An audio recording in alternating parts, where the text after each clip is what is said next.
I I think I mean it. I think I mean it.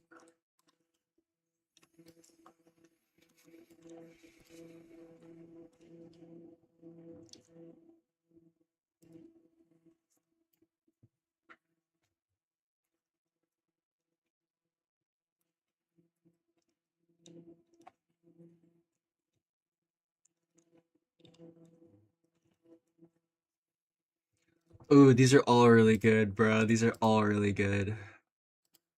DC with kids clubs. That sounds fucking awesome. Addressing the allegations. I'm okay on that.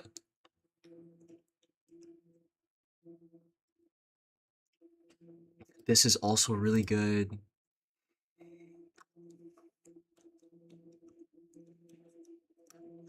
UFC this week. Oh my god.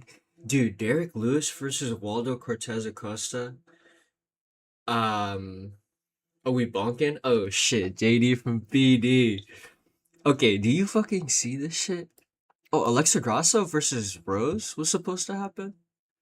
Alexa Grasso is fighting at the one that I'm going to. Yeah, yeah. Alexa Grasso versus Macy Barber. Um oh wow, I fully restarted.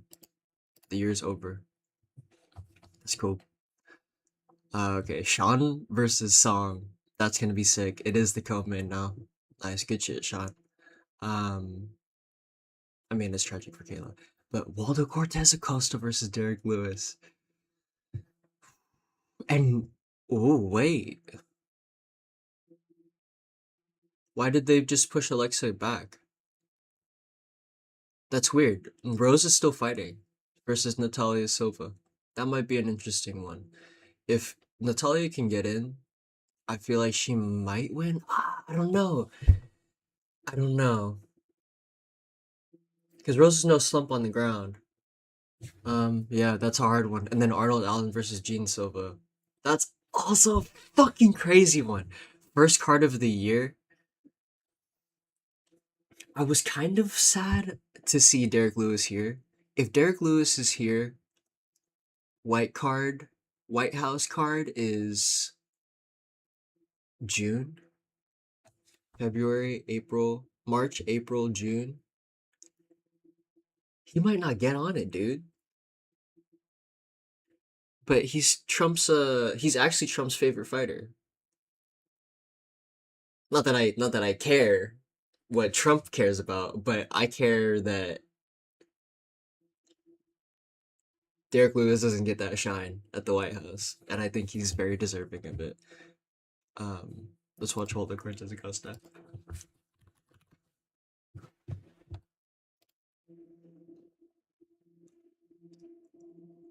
Oh my God, versus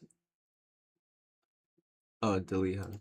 I thought that was freaking. Oh, do I even have my headset on, Doug? Way to cover tracks there. Thank you, Chef. Thank you, Chef. I was like, wait, it sounds like I'm a Trump glazer. I'm not. Or am I? Oh my fucking lord. What the fuck just happened? Yeah, but he's in a room with Thomas. Look at this. Shots. Wow. Cortez Acosta using the fence to stay upright right now. Still banging. Oh, cover up, cover up. I forgot Mark stopped it because of the eye poke. They restarted after this. Oh my god, oh my god. I forgot about all this. The adrenaline dumps, his coaches think it's over. It was a pull. Delia in an exchange. Let's see that again if you can. Yeah, watch the hand. Look at the left hand. Yep. Ah. It's so fast you would miss. I missed it. I knew it was there and I still didn't see it. It looked like a bunch. Gosh, truth is stranger than fiction, isn't it? This is crazy. After his good friend, training partner, teammate, hold on. Took an eye poke. Mark Ratner joins us. Mark, what is going on right now? This is an baseball, dude. inadvertent Yes. eye poke. We should look And, up they're baseball gonna give highlights him of time him to recover up after to the this. 5 minutes. If he can, if he feels he can fight, then the fight will go on. The one thing that Waldo didn't take was much damage Ooh-wee. as Delia was trying to finish. To be fair, he did kind of curl up in the ball. Yes, Very but he didn't take defensive any shout. damage. Yeah, Yes. no, of course. Cortez Acosta, big right hand.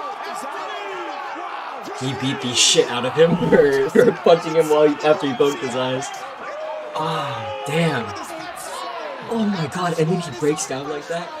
Oh my god, it's so insane. It's so insane. He's mad. Look at this. He's just so fucking tough. On the chin.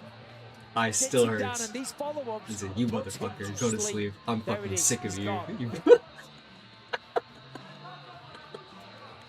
Oh, beautiful counter. Fuck, that was crazy. Look, Just big right hand. of course. Cortez any Shout. damage. Yeah, Yes. no, of course. This Very part defensive. is really scary to me. Just like in general, this like you're here and you're just like fucking throw something, like Finish. To be fair, he did kind of curl up in Damage. look how long they do it. Look how long they do it. The one thing 18. that Waldo didn't take was much damage Damn. as Delia was trying to finish. To be fair, he did kind of curl up in the ball. Throw Very something. He didn't take defensive any shout. Ah. Yeah, no, of Throw course. something. Cortez Acosta, big right hand. Oh my god. What just happened? It's like Much damage. 7 seconds of nothing. Yeah, cause That Waldo right didn't here, take was leg much kick, damage hung, 15, as Delia was trying to finish. and then you get like, sometimes I get stuck here. I get stuck here and I'm like fucking throw something or like waiting or like cause I'm worried that he's gonna move on my punch, especially when guys are like slipping my punches a lot. Cause I don't want to throw wham and then they like step out and head kick me. I'm like, you don't want that shit to happen. Or especially this guy, he's probably worried that he's gonna crash. Both of them are probably just horrified the other person's gonna crash. So you're like sitting there. Up in the ball. Yes, Very but he didn't take defensive any shout. damage. Yeah, Yes. no, of course. Yeah.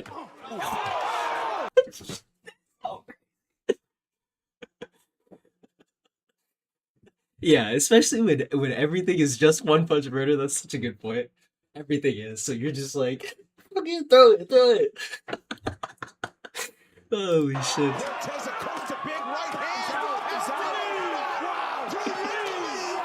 What just happened inside the UFC Apex? His eye is so fucked. Okay, let's watch talk shit about Tom. Credulous on contest to the fight resuming to a knockout win for that man, Waldo Cortez Acosta. I have his card too. Oh, they don't show it, man. They don't show it. Probably because he cusses hella hard in it. He's like, Tom Aspinall, you a bitch. Okay, that's a good reason not to swear in your interview. If it won't get it, put it into the official ESPN shit.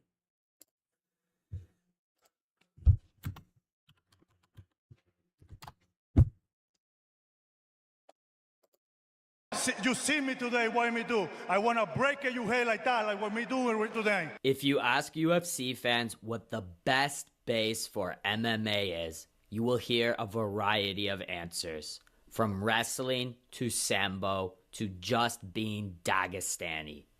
But what if I told you all of these answers are wrong? And the best base for MMA isn't even a combat sport. It's America's pastime. Baseball. I know black. Imposible. I know black. I'm Dominican. At the edge of civilization, deep in the jungles of Hispaniola, lies a town called Fundacion. And in this town, a man was born named Waldo Cortez Acosta.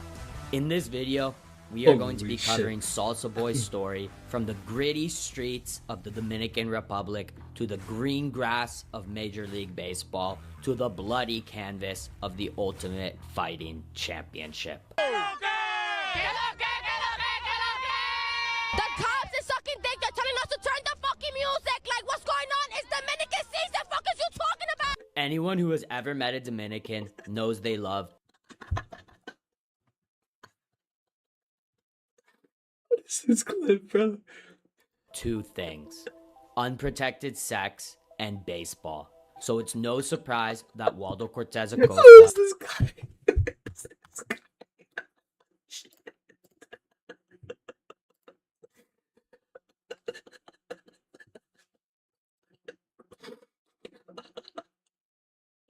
was can't, drawn I to can't, what many would call the greatest sport in the world.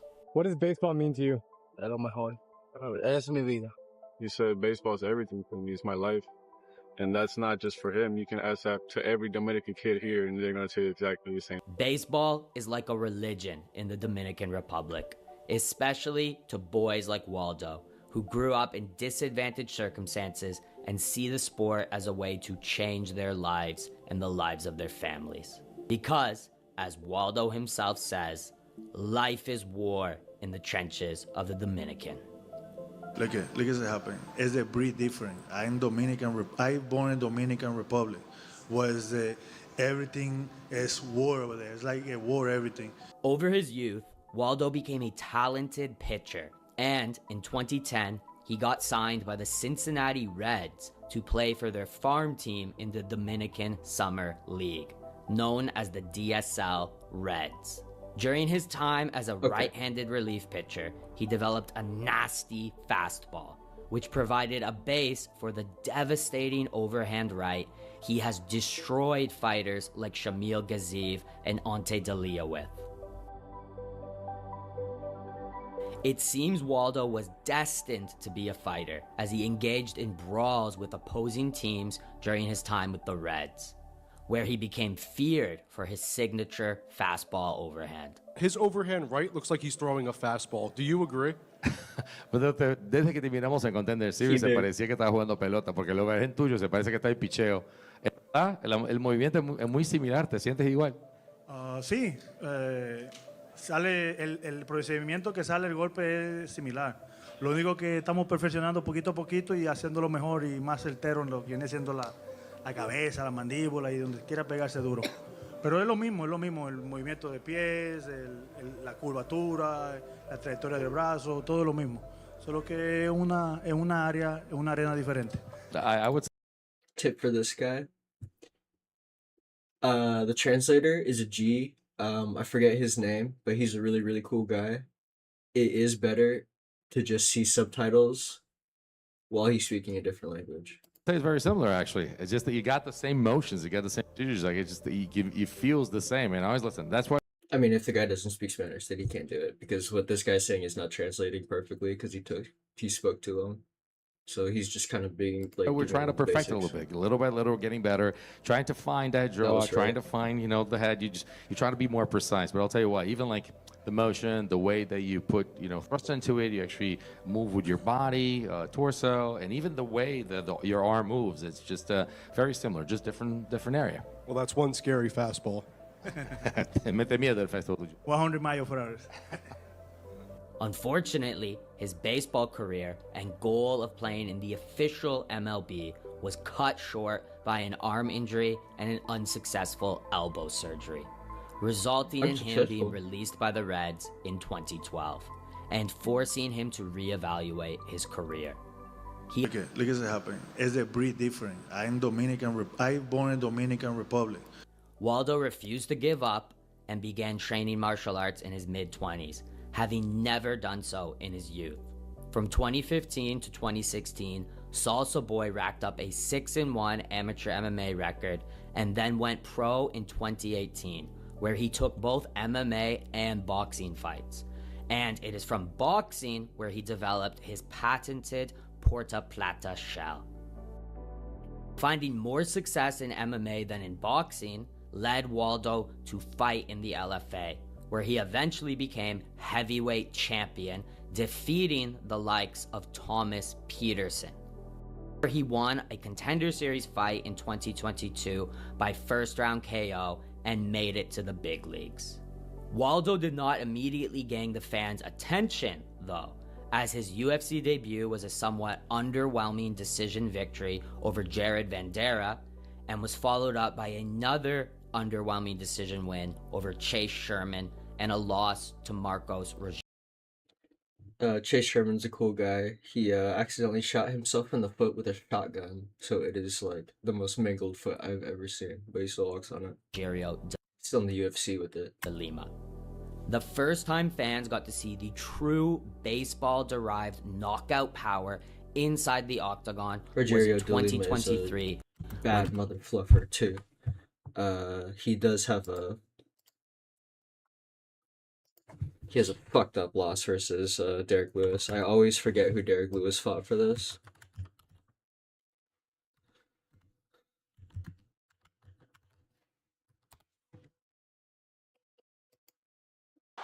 Oh! Pays out covering.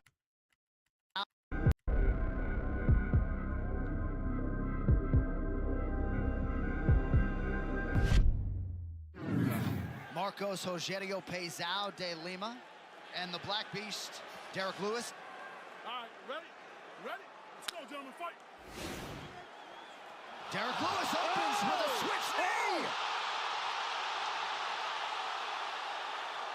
Oh my goodness. That's it.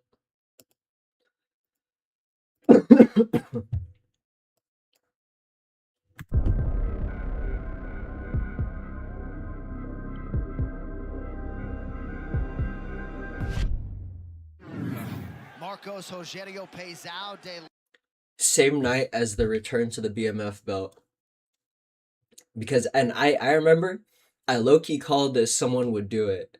Because the former BMF being Masvidal, his signature is the Ben Askren knockout. So I was wondering if someone would do it. And I was waiting. There's a lot of like low weight class guys on there. Guys who can really, really fly if they really wanted to, like really get into the jump. And the Black Beast. And then this happens, and I'm thinking, well, it won't be Derek Lewis. Ready? Let's go, gentlemen, fight. Derek Lewis opens with a switch knee.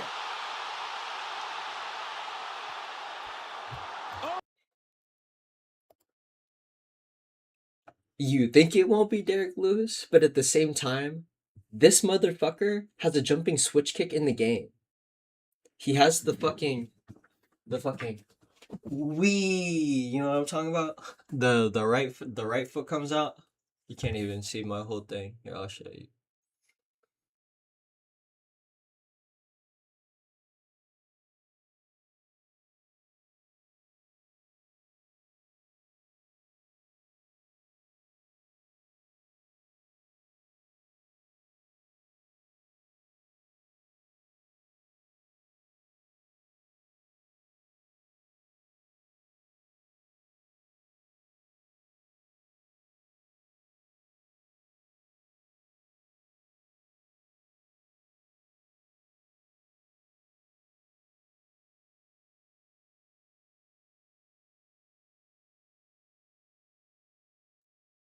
Because, and I remember a lot of really the fuck.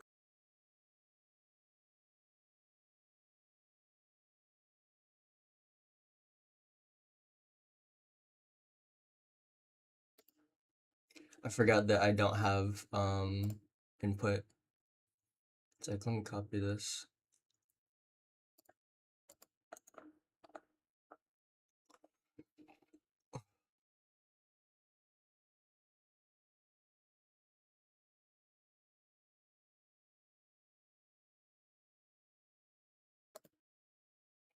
All right. So what I was saying is, you kick low, you kick medium, you kick medium, you can even kick high. But no, you can't kick high. I think you can only go low. I'm not really kicking guys, so this is kind of how I understand it. The jumping switch kick is a boom, boom. It's a two-part move. You jump and then you rotate in the air really hard, right? It's like right? So you throw low because this into this, like big one to the head, and it's always to the head. it's a big move. So they see that and they block low. They block low. They maybe even check, look for the check. You know what I'm saying? In the game, low is low. Uh, leg kicks and body kicks are the same blocking button. So if you just press left trigger, then it blocks both, right? But you want them to catch it. Either way, they're trying to catch it because they see it coming. You've been slamming their leg with it this whole time. They want to check it. They want to punish you. Low, bang, and then that left kick comes and it will crush them.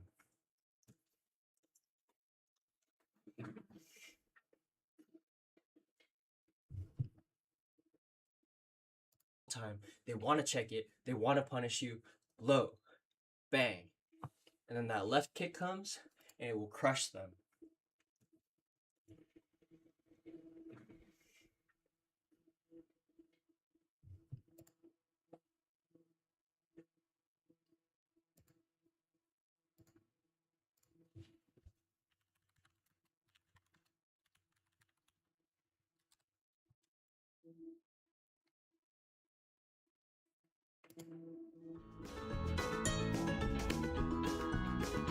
And now it's time for Silly Songs with Larry, the part of the show where Larry comes out and sings a silly song. Just a moment! Wait! Stop talking! Excuse me, I have an announcement. Ahem. Because of the high standards we on this show strive to adhere to, and as a result of the disastrous outcome of the previous silly song, management has decided to review compositions from other performers for this segment. Several songs were screened, and we chose one based on the applicant's sense of artistry and all-around propriety. Thank you. So what are you saying? I'm saying Silly Songs is cancelled until further notice.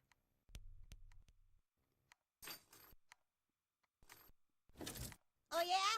Well then how am I supposed to get out of this bear trap? I'm sure you'll figure something out. And now it's time for Love Songs with Mr. Lunt, the part of the show where Mr. Lunt comes out and sings a love song.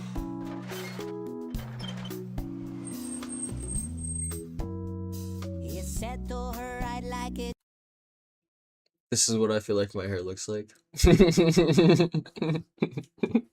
Cheeseburger. Wait, sorry. He said to her, I'd like a cheeseburger. And I might like a milkshake as well. She said to him, I can't give you either. And he said, isn't this Burger Bell? She said, yes it is, but we're closed now. But we open tomorrow at 10. He said, I am extremely hungry, but I guess I can wait until then.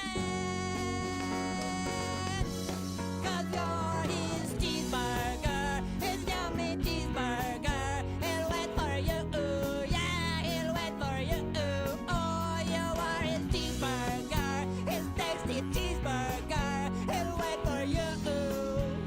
Oh, he will wait for you.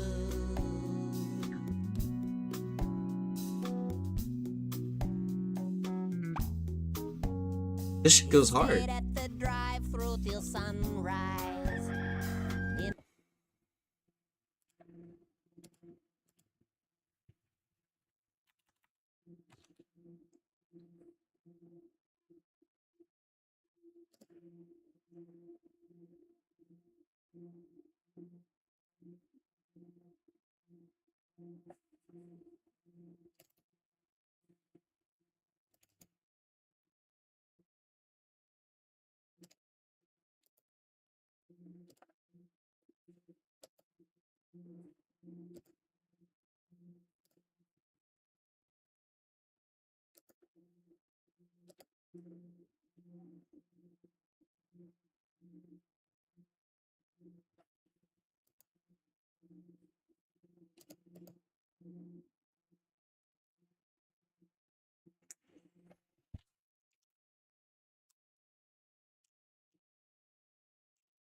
This is a goated this is a goated video.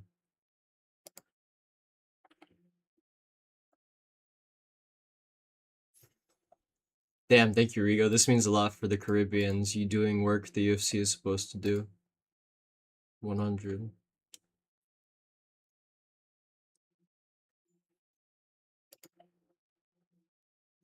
It's Jover for Turkey, Tom Espinsoy.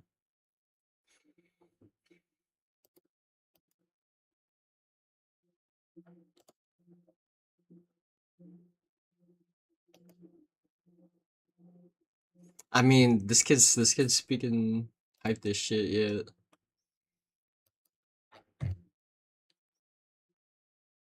She said that I'm extremely hungry.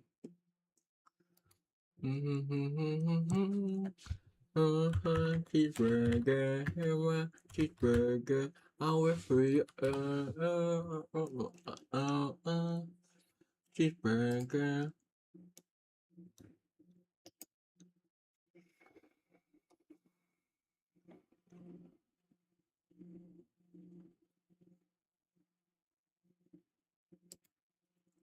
All right, guys, we're live. I did my hair today for you guys. I just want to say the greatest fucking comeback podcast history. He quit. I retired. He left. He retired, but he's back. Give a round of applause, Michael Valley, ladies and gentlemen. Hell yeah. Just like vaping, can't quit all the way. So, I'm on day 4. are you? Day 4. Yeah. We'll see how that goes. That shit, I get fucks my mind. Probably further than him. No, I'm day 4 now again. Dude, yeah. Shit sucks. Dude. Do you get in your head like, dude? I get depressed for the first couple days, bro. Bad. I mean, it's been pretty tough, but I just been chewing a bunch of gum and doing a bunch of pouches, but just no vape. Yeah, I get my first 2 days, dude. I'm just like down in the dumps. I'm like, fuck. I just try to stay busy. I'm just trying to stay busy. You just like play with yourself? No. Why are you laughing? He's like a little bit, yeah. This guy's been playing Baccarat like a freaking degenerate. It's so easy. It's so fun. You making money on it or not? Hell yeah. Oh yeah. That's what they all say. You making money on poker? Hell no. I ain't never said that. What do you think you're at? Happy New Year, guys. Negative a lot. Yeah. But I'm happy. Happy New Year. Thank you. Let's be happy, man. Negative a lot. Take note. We haven't done a pod in a couple weeks. Sean O'Malley is fights, negative a lot. When there's no fights, I don't really know what He's looking for joy. Same, that's all I Nothing know. to watch That's on all Saturday. you know. Now that Michael's back, it's like now we got gang of shit to talk about. Vaping. I'm trying not to talk about it this. Okay, let's not talk about it. I had a couple notes in my shit. Oh yeah, you watch Drewski much? Either of you? Yeah. I did a little bit. He's funny. Holy shit! Like I've watched a little bit of his stuff, but I've been watching. Me and you were watching his YouTube stuff last night. Which one? The like could have been love. Could have been love. Watching a couple could of have his been house. skits. That shit's Holy so funny. shit, bro. Yeah, he's funny. got to be the funniest one on the internet. You Like, think you the could do skits- something like that? It could have been love. Could have been I house. feel like no, just because I'm in a relationship. Well, it could have been house would be different, like a replacement for Schmitty. So not really. I was this close to doing a reality show. Had I a know, I producer, remember. had like we almost had it. It would have been bad. Schmitty, it would have been bad. It would have been so bad. Like Two not- main characters, Schmitty and Zeke. dude, it would have been bad. Schmitty and who? Ezekiel, one of the guys. But Drewski, the way he has these little skits set up. Like Yeah, he puts he's a lot of funny. effort in. A lot of people like it's so good. It's so fucking good. Love it. Something about his face is funny. Like his facial expressions are hilarious, dude. Like, Oh yeah, and What's he's, crazy to me- and he's big. Like Yeah. it's fucking hilarious. What's crazy to me is he went on like tour. He had a tour. Like, I know. it was- I saw that on YouTube too. I'm like, he's selling out arenas. Yeah, like bringing That's artists. Soldier Boy and rappers. Yeah, bringing and, like, artists out, but then like the main attraction is obviously him. You know what I mean? Like they're not. I don't know. He's maybe massive. I'm wrong. But No, then- you're right. It was like a comedy tour, but with rappers and shit. Yeah, that's crazy though. I'll have to check it out. Selling out tours. You see being- Aiden Ross and 6ix9ine did a song. I did. They have a song. Uh-huh. I was telling Steph the other day, dude. 6ix9ine, I heard a couple songs. I was like, all right, he's not. I hated on him all the way, but he has a couple. The way he goes off is pretty fire. Bro, he's Making his a one with Aiden's major funny. comeback. I'm a He's- Jew. Yeah. Yeah, he was writing lyrics for Aiden and stuff. And Cuff him, that other streamer. Is Oh, that other guy was a streamer too. Yeah. I never seen that guy. That shit was funny as hell.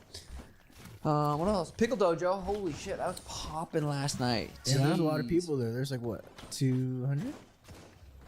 Probably 1,000. 200,000? No, it was good. It was a hell of a turnout. Way better than I was expecting. I didn't know what the hell to expect. Those Proton Sugar Sean Paddles. Yeah. That was fun, dude. God, I haven't been able to play in one of the tournaments yet. I saw you like kind of playing a little bit. I hit a couple balls back and forth. But dude, it's so much like, who's your partner? Tim got stuck with Mitch. Mitch wearing showed up fucking in Birkenstocks.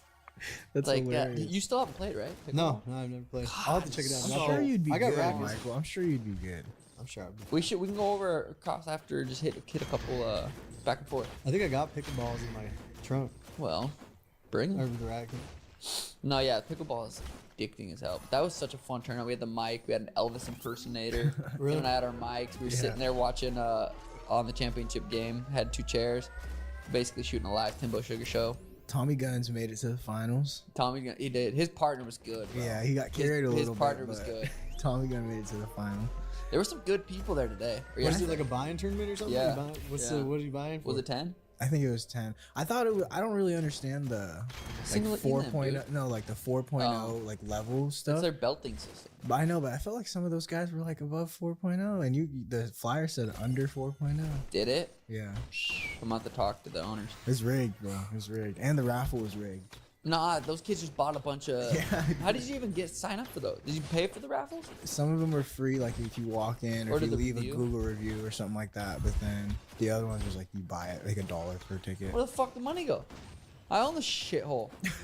I didn't see no money. Tim's at home right now, fucking counting ones. God. Glenda's lemonade stand was fire. Yes. Glenda and Nick. I got Dude, they 2 always cups. make at least $100 on that organic Dude, quality lemonade. she pulled out 3 cupfuls full of money underneath the little table, and I was like, That's "What my girl. the heck?" She want to make some money. We had a yard sale yesterday. Oh yeah, you were doing $2. We did good too. $2 everything. It was good. We made $100 or something. Damn, so you sold 50 things. Yeah, it's fire. She has some quick ass math right there, bitch. That was quick.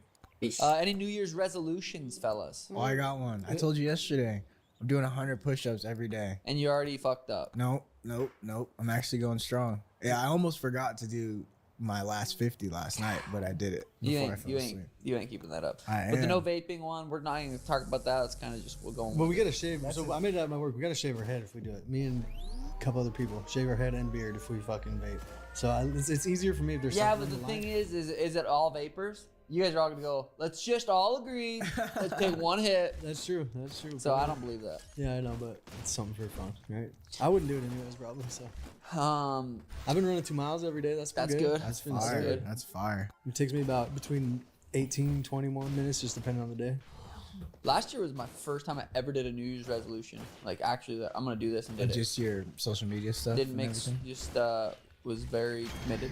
We should say, and Very interesting. And, no Sean social. seems really Are you unimpressed keeping that through with. this year or what? No social or Well, what? I think no it's social. his brother. To be And honest with you. everything. He's I mean, yeah, very everything. impressed with everything that Of he's course. saying. I just Just looked kinda up trying to raccoon make sex it, life on ChatGPT. Mating season is late winter to whole early thing spring. about, Timing lines yeah, up so I babies don't are know. born when food becomes abundant. That's right now, isn't it? Males roam widely looking for receptive females. It sounds You see a lot of raccoons on your property?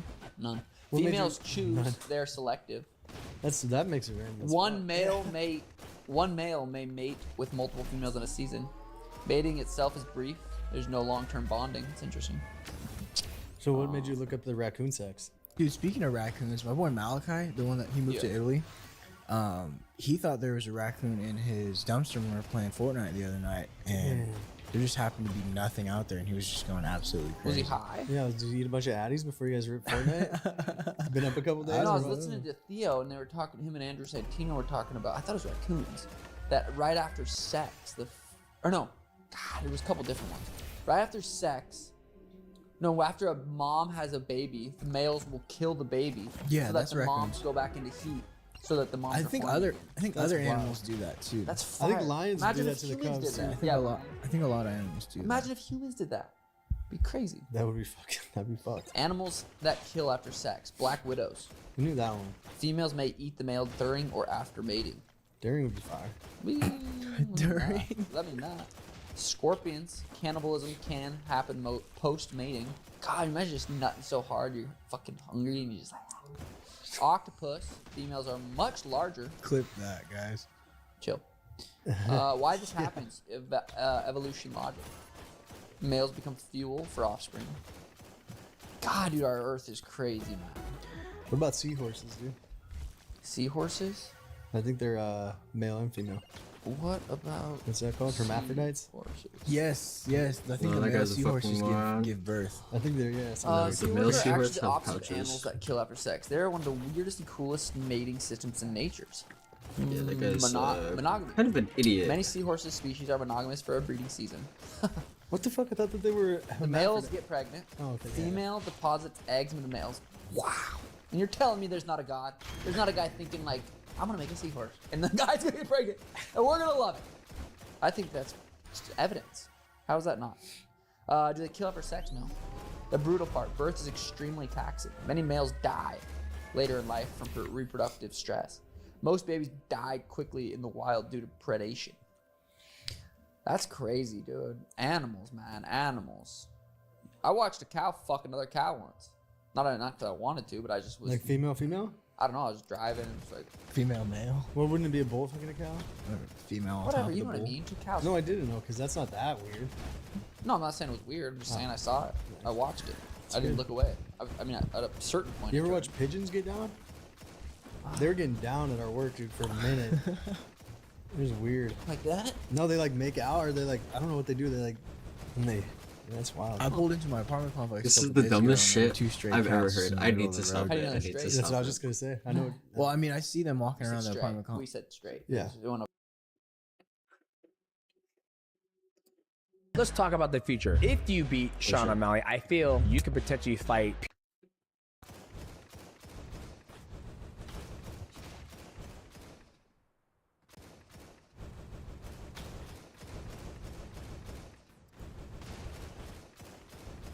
Let's talk about the future. If you beat Sean O'Malley, I feel you could potentially fight Peter Yan again. Last 1 minute, he took me down. That was the point. He win the fight. Yeah. It's okay. Yeah. But I could win that fight. What's it like having Uriah Faber as a mentor? I feel very grateful. How do the rounds go when you guys fight? You can be honest. Go ahead.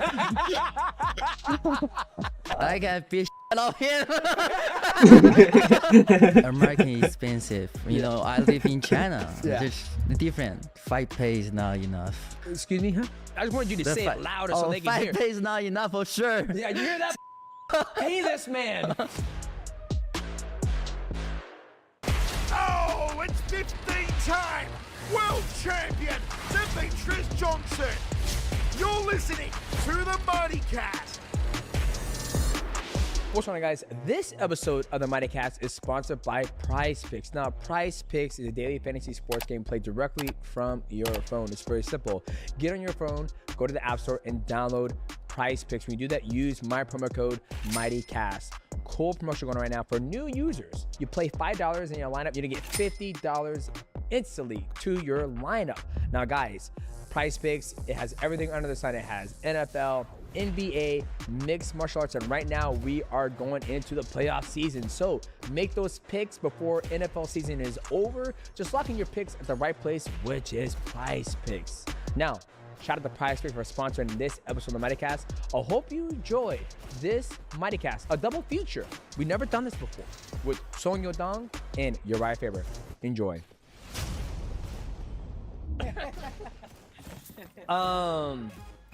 Have a seat, and then we'll start when your fight against Marlon Vera was a very nice fight.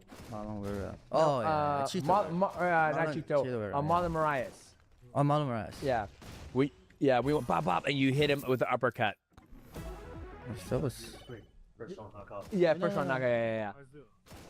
Brad. Here, I'll show him the fight. Yeah. Guangtou. Oh, Moraes. Oh, yeah, Marlon. You don't even remember. Oh. Yeah. See, you don't even remember your fights. I turn off the names, you know. Sorry. You know, some people say like their nickname or the real name. I messed up. See, that was good English right there. That was good. I understood everything you said. Okay. Yeah. I bet you. How big is he? 165, 155? The normal walkway? Yeah, walk around rate. You look fucking big. Oh yeah. 165. 165? Yeah. Okay. Do you do much strength training, like lifting weights? No, You You just that genetically built. I don't know why, You don't know why? Yeah. Some good genes. That's what it Yeah. is right there. Some good genes. Yeah. What's going on, guys? So welcome back to another episode of the Mighty Cast. And we're joined by one of the top bantamweights in the UFC right now. Please help me welcome in Song. How you doing today? I'm good. You're Thank good? you. You're Nice to good? meet you. Nice to meet you. Nice to meet you. Thanks for taking the time. We're here in Sacramento at Uriah Faber's Combat Boys Fitness. Attack. Is that what it's called? Uriah Faber's Ultimate Fitness. Ultimate Fitness. You got a fight coming up. Yeah. Big fight coming up. Big fight. Big fight. But before we talk about your fight, I want to talk about where did you start in mixed martial arts? Obviously, hometown being country China, but you're over here in America, right? Yeah. What brought you here to America?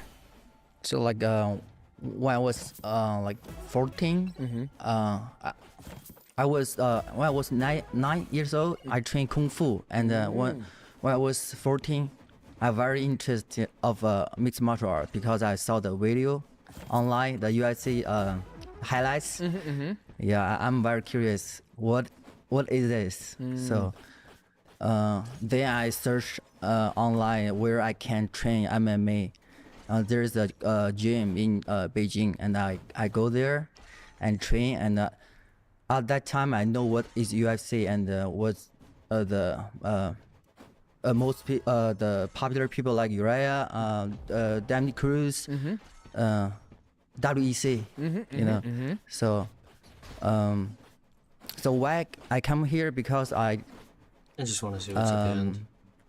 I worked. Or not. Alright, actually, let me try to get to the end before I try to do this weird fucking challenge. Documentary of Team Alpha Male. So here's a lot of bantamweight fighter, like a flyweight fighter. Is same my weight. So that's why I want to come here. And I'm a big fan of Uriah. So Yeah. See, that's amazing. He was worried about his English. I understood everything you just said. Right? So you started in Kung Fu. Right? What's Kung Fu like? How would you explain the training of Kung Fu compared to mixed martial arts? So I only trained Kung Fu like 2 years, and but no contact. You know, only like soft training, like like shot boxing, like that. And we run like every day at 5 a.m. and it's very hard. Oh, I was 9. It's very hard for me, but it's good for toughness, I think. Yeah, and resilience. But not good for contact sport, you know. Gotcha. Yeah. But it has the mental aspect of it. So do you think, like right now, what's tougher, Kung Fu training or mixed martial arts training? Like if you have to choose, which one is harder? Of course, mixed martial arts is harder. The training is. Yeah, it's because you need like punch people or get hit. You know, it's hard. Okay, so it's the contact of mixed martial arts which makes it harder than Kung Fu. For sure. Gotcha. Yeah, okay. yeah. Well, when you were explaining Kung Fu, it made it seem like the mental aspect of it. But you know, like different. Like you have to repeat every move and wake up every day. You know, do the same thing. You know, it's but different. You know, mixed martial art, like you hate people, you know, you get hit, you're tired, you exhausted. It's different. Yeah. Okay. So when you first found weird. introduced to the UFC by looking online, and you say you went to Beijing to train mixed martial arts, like why didn't you stay in Beijing to train? Because I always find it interesting when athletes leave their country to go to a different place to train instead of like, you know what, I live in China, I'm gonna stay in Beijing, I'm just gonna train. So I was so little. So there's the only mixed martial arts gym in Beijing, like a 3 or 2.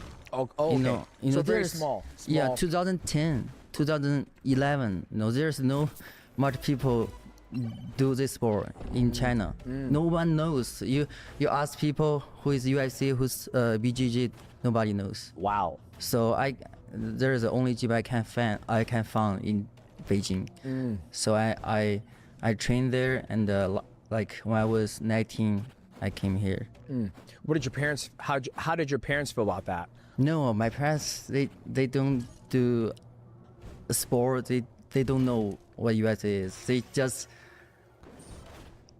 I just told them I want to train. I really want to train. I love this sport. So, okay, go ahead. But they don't want me to train because after training I got fracture. I got nose fracture. Oh damn. Yeah, when I was like 16.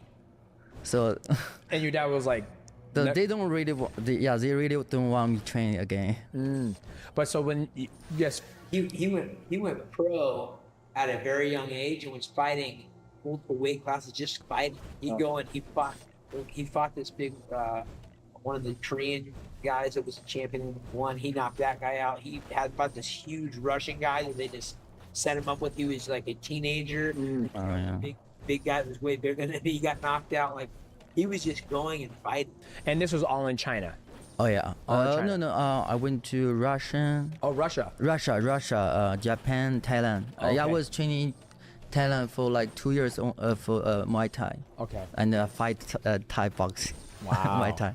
And then after all that, that's when he was like, you know what? I'm gonna leave China and I'm gonna come to America to train it under Uriah. Yeah.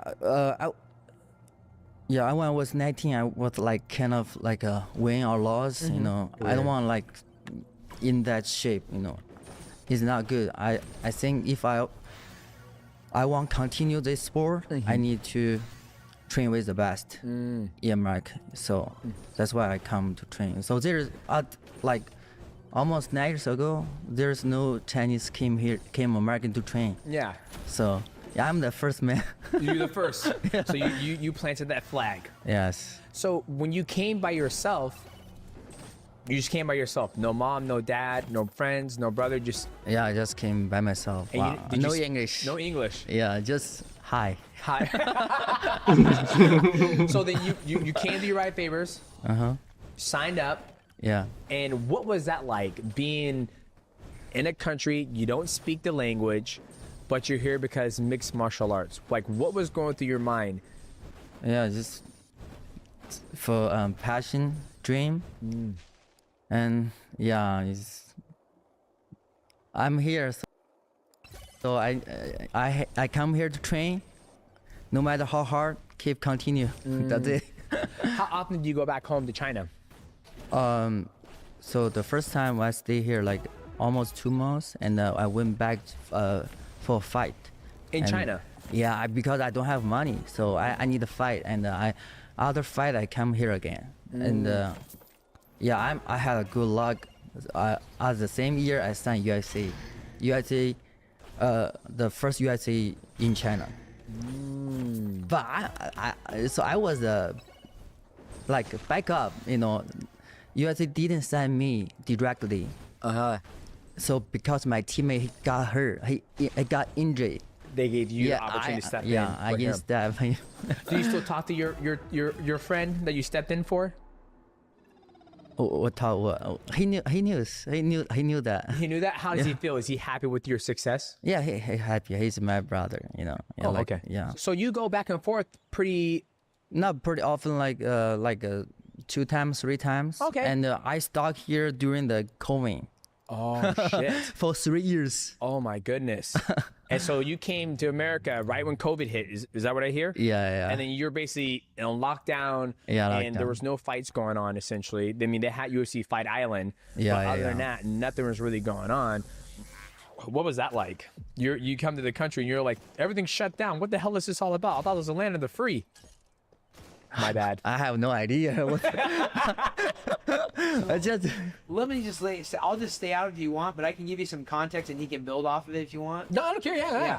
So he was basically, before he was in the UFC, he'd come here, spend all his money, go back, fight, get some money, come back, and he was doing that. Why didn't you save your money? And then he went to China. Yeah, let me. Why'd you save your money? Do you have money when you're 19? Yeah, I saved it. How much?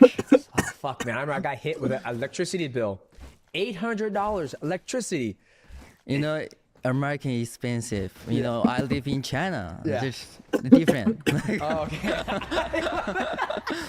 You know, Okay, I okay. got to pay the ticket, flight tickets. I got to pay the So you hotel, rent a car. Okay, everything. so you spent your money through training. Yeah. Okay, he made it seem like you spent your money on liquor and booze. So that's why I wanted to ask you, like, why did you save your money? Okay, Uh-huh. now it makes sense. All right. Yeah. Now, so you'll go back to China to compete, to make money. Yes. Then come back here, train, spend it. You need to make more money. You go back to China to fight, make more money. Yes. The UFC signed you because your teammate got injured. You Sure. stepped up. Sure. What do you mean, sure? Is it yes or no? Yes. Oh, okay, good. So Yes. sure. Sorry. Sure. Then you win that fight, correct? Mhm. Okay. Then you're in a UFC. I got a bonus. Okay. Oh, you got a bonus. Yeah, that's why I can continue train here. Yeah. It's just the fight Yeah. pays now. You Yeah, know. I was thinking about it. I was doing the math on on bonuses. That's like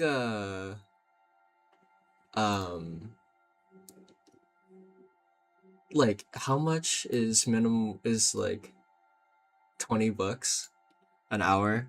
It's like 35,000, 40,000. So to go like above that at 50 grand, that's like earning a full year's wage for someone on minimum wage in California. It's more.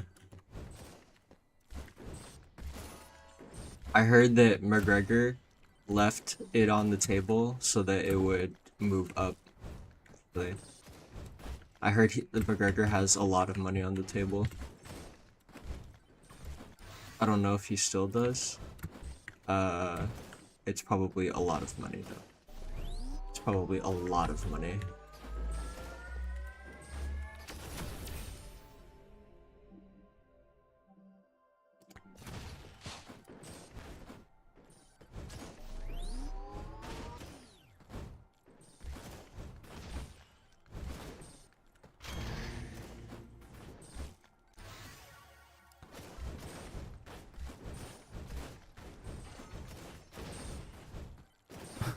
Excuse me, huh? No, I know what you said. Fight pay. The It's fight like- pay's not enough. Yeah. I sure. just wanted you to The say fight- it louder so they can fight hear. pay is not enough for sure. Yeah, you pay this man. Okay, so, but now I feel like you're establishing your career. Yeah. And okay, the other thing that I was thinking about, Sean Strickland said he was getting 5 for 5. 5 to show, 5 to win. 10. So 3 fights a year, which is normal, is 30 grand. If you win. 30 grand a year. Unless you're Marab and you fight 4 and you're given fighter of the year for it. Wait, did he fight 4 or 5? He might have fought 5, to be honest with you. Fighter of the year for it. The guy get doing 5 for 5, 5 and 5. 5 and 5, 5 fights in a year. You're hurting. So if you get the KO, if you really, really go for it, you get fight of the night, performance of the night.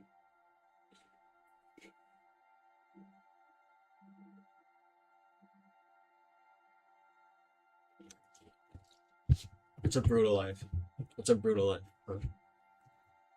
That's a brutal life. But they're taking it. Oh wow, they're taking it. They're taking everything because it's there to take. That's probably what they're thinking. They're so good and it's there to take. Oh dude, that's fucking so cool. That is so fucking cool.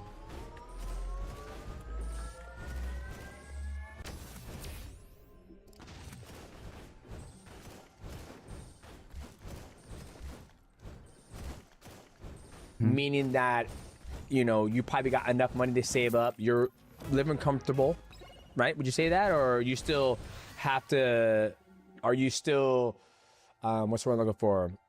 You're not struggling anymore. You're not having to go back to China to look for fights and... Yeah, because I signed UFC. Okay. So yeah, the lucky is my second fight I also get the bonus. Oh damn! So you're rolling. Yeah. Did you save some of that money? Did you save some of that money? I don't know how to save. I just like spend for training. Okay, okay. Spend for training. Yeah. You gotta put your boy on how to save, man. Yeah. Okay. So you get in the UFC, you make a big splash. That's the real first shit, time though. that That's real I shit. I caught don't know. eyeballs on you is when you fought Marlon Moraes, right? You slip, and you hit him with that beautiful uppercut, and you finished him, and you got it done in the first round. What do you think made you so, like, get those bonuses when you first started fighting? Like, do you think it's, a combination of your Kung Fu background or the Muay Thai? Because I feel like from this conversation, you came from Kung Fu, but I feel like you're pretty well-rounded. I've been seeing some of your Judo stuff you've been doing too with J Flow, I believe his name is. So what would you credit your strength in martial arts? Yeah, I love mixed martial art. I love judo, like jiu-jitsu, boxing, Muay Thai. But I train most time of boxing in China. So yeah, I even I came here. I had a very good boxing coach. So back to the fight. I work this combo. So every day. That's why I knocked him out by the beautiful uppercut. Yeah. It was beautiful. I saw it and I was like, because I felt at that time Marlon was very scary. World Series of Fighting, ex-champion, great leg kicks. I think, I couldn't remember if he was a champion or not. I remember him and Henry Cejudo fought, but then he ended up beating Henry Cejudo for the belt. But then you came in and you knocked him out, and I was like, holy, this. I was so confident. I don't know why. So my fight plan is don't box with him in the first round. And my coach said you need defense move and make him tired first. But I don't know. Yeah, just go. Yeah. I know. When the fight starts, I just. Did you get a bonus for that too? Yeah, sure. Oh man, I'm gonna start calling you the Bonus King. That should be your nickname, Bonus King. Shit. Yeah. What's going on, guys? This episode of the Mightycast is sponsored by First Form. Now, I've been a First Form athlete about, I think, 2 years now, and I absolutely love their products.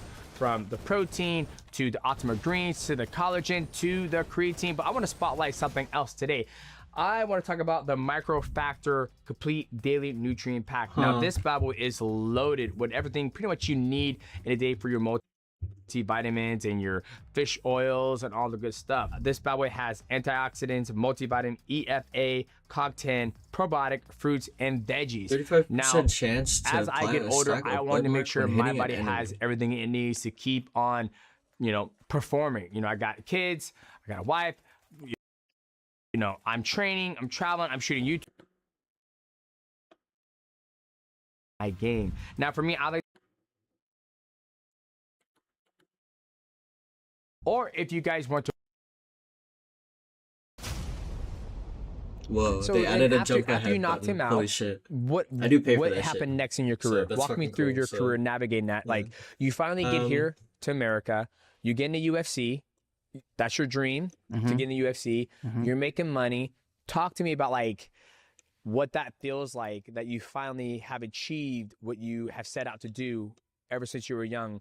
I'm sure your dream is to be a champion, but one of those dreams were to be in the UFC. Walk me through your mindset of that. Like, you're here, you're finally in the UFC. I don't know how to start. It's ahead. hard. Just dream comes true. Well, yeah, I just feel, I can only imagine being, because I'm critting, if I was to go to China and then I crit. wanted to do, I crit the crit because I'm already Kung Fu critting. over there, and I don't speak Chinese, and next thing you know, I finally get the opportunity to compete on the biggest stage of Kung Fu. I'm like, oh, this is exhilarating. This is amazing. This is I'm finally here. I was watching this when I was a kid. This is did you surviving. feel that exact same way? For sure. Yeah. Yes, it is. Yeah. Let's get this because I want to dream live is come true. forever. And in the early my career, I think just follow UFC, just fight into UFC. That's it. I'm not thinking I can be the top 5. No, just work hard, pays off like USA. So hard work pays off. Hard work pays off. That's right, yeah. baby. That's right. So, like dream, even now so I'm cutting weight. So I'm not like my brain not that fast, but I feel everything like is dream. Yeah. What's it like having Uriah Faber as a mentor? He's super smart. I feel very grateful. I have you're my coach and my mentor. Yeah. How do the rounds go when you guys fight? It's so crazy. It's so crazy. Thinking about this, oh my god.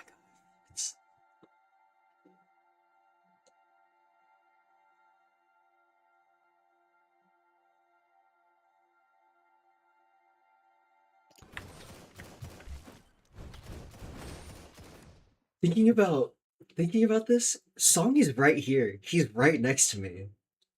I drove past like the college to go somewhere on accident. I went to like freaking Safeway. Safeway is like far as fuck away from me.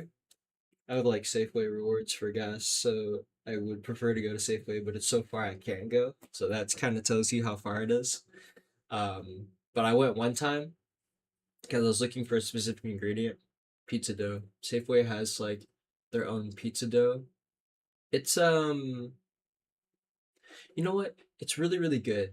It comes to you and it's really really wet, and if you were to try to use it, I would take it out of that bag, um repackage it onto what would I do? You spray the the WD-40 looking thing. What's it called? Pam or whatever. You spray that, and then you put the pizza dough on top of that. Like you form the ball, right? Um, yeah. Toss it in flour. Toss it in flour. Like just like drop it in there, both sides. Uh, yeah, because my hands were floury the whole time. Dang, it's been a kind of a long time since I've done this, but I used to do it once a week. Um, yeah, once or twice a week. Maybe just once a week. But yeah, I would do that. Put it on, like you form the ball, you put it on the thing with Pam on it, and then you wrap it with the fucking saran wrap. Yeah, cool. Wrap it with saran wrap. Um, wrap that whole thing. Wrap that whole thing in saran wrap. So you pull out the saran wrap, you put the pan on top of it, on top of the saran wrap. Yes. Make sure that like the sides are like if this is the pan, this needs to be the saran wrap so that you can fold up, right? And then you go pull the saran wrap over. Oh, no, no, no. You pull out so much that it's dropping down. You put this pan on top. If this is the bottom of the pan, this is the bottom of the saran wrap so that you can cover. You go pop, pop, break the saran wrap, uh, fold it over that top one. No, yeah, yeah. You pull out more. You pull out more. Uh, break it off. Pull it over. Fold in the overside, like just a little bit, and then you drop that big one over from the bottom. Pick up, place over, and then you fold over. You want to be precise with the saran wrap. Be careful with the saran wrap. It's the most important part, and it's very, very easy to do, but you need to be gentle. Come out. Suave. Down. Everything nice. Everything nice. Take the pan, put it on top, up against the thing to keep it taut. To keep it taut. You're not popping that saran wrap yet, right? You keep it all there so that it's tight. You do your work. You let this thing be on its by itself. It's okay to bump. You just want to make sure it doesn't squish, right? Do what you need to do. Pan, right? Pam, make sure that thing doesn't stick to the bottom of that fucking thing. Because that would suck. That would fuck up your ball. Place. Place. The dough will expand in the fridge. Because you make that ball, you make it tight. Fold it over. Press it down.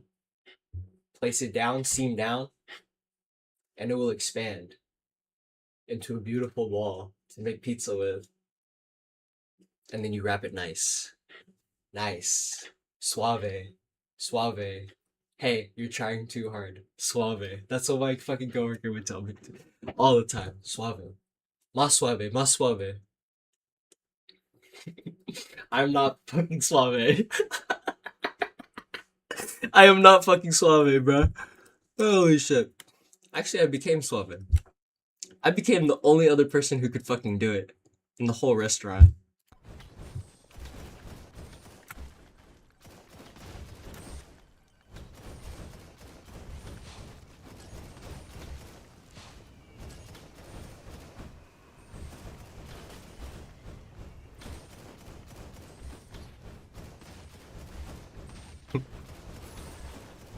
Yeah, that was good.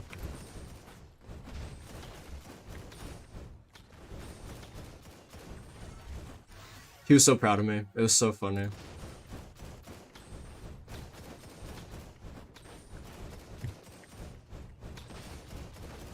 And we would just listen to old 80s music, bro. So fucking funny. At the Ass Crack of Dawn.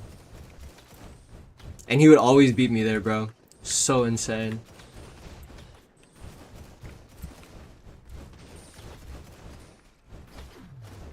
Whoopsies. But if you get there at the Ass Crack of Dawn, you do get to go home earlier than everybody else.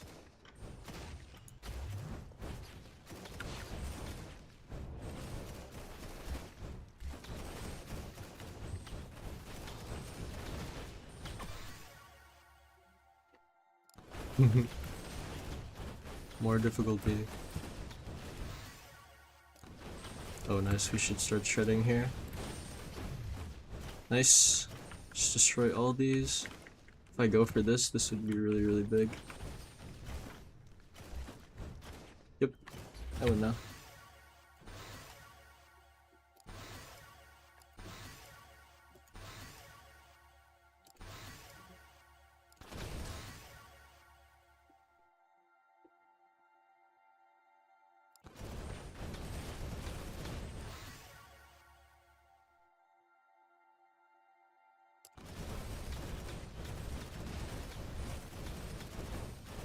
My guy will get crit chance as he goes, so it is a low priority.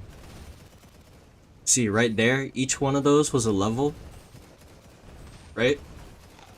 Each level, I get 1% crit chance. So, I just clicked how many things right there? I don't even know. So I have, I don't even know, crit chance. And that's happened a couple times now. So I probably have somewhere around like 20 or something. Plus the stuff that's built into the thing, because maybe I did pick one. I gotta kill these guys.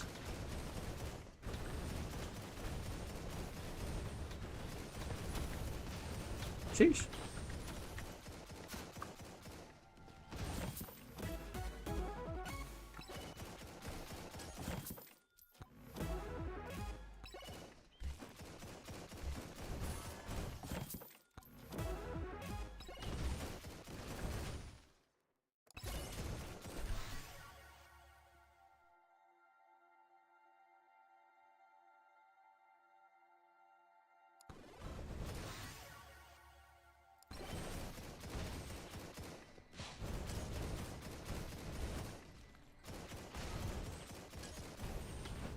I feel powerful.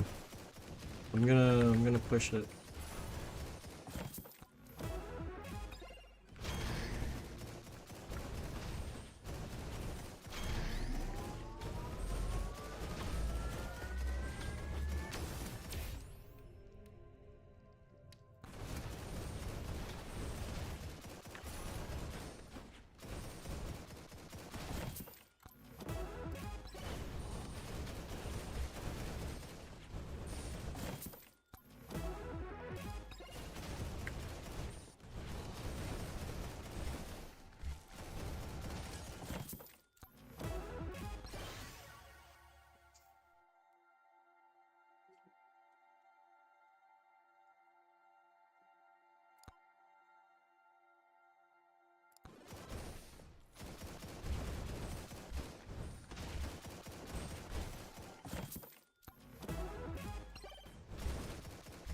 Hmm.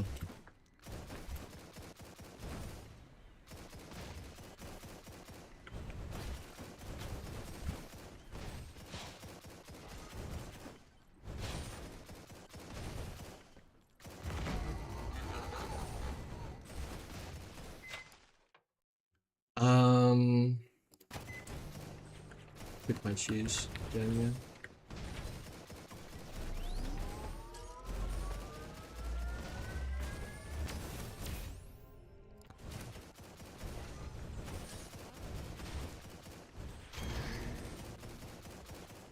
Oh. Always look at the map. And I even hit this. Oh.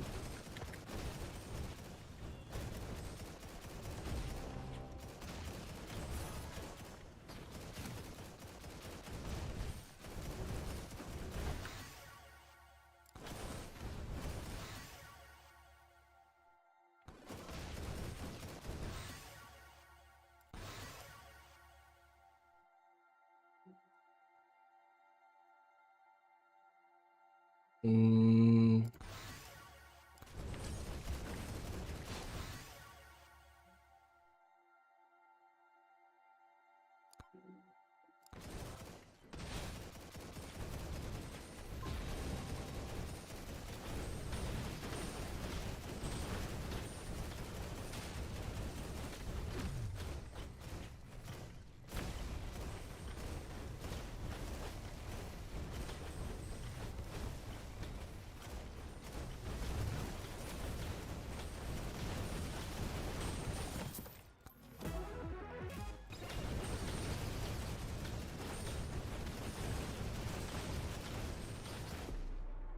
I pushed it too hard.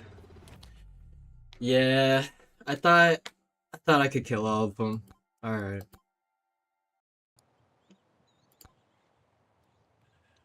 Three of those is brutal.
Maybe I should do size.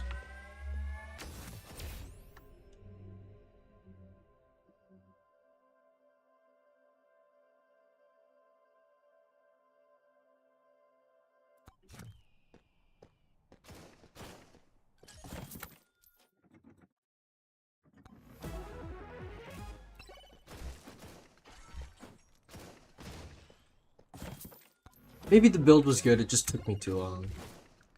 Let's keep trying. I like the idea of having damage this time.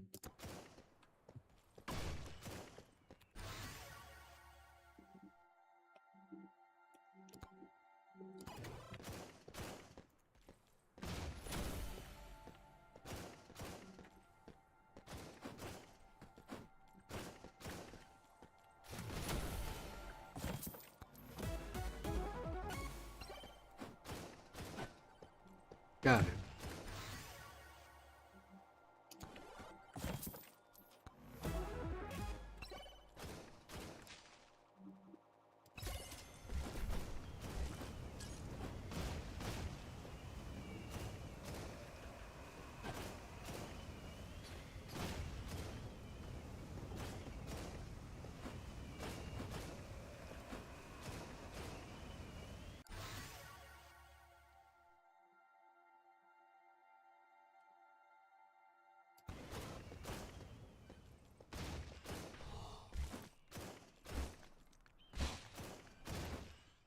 Oh, see what I've done.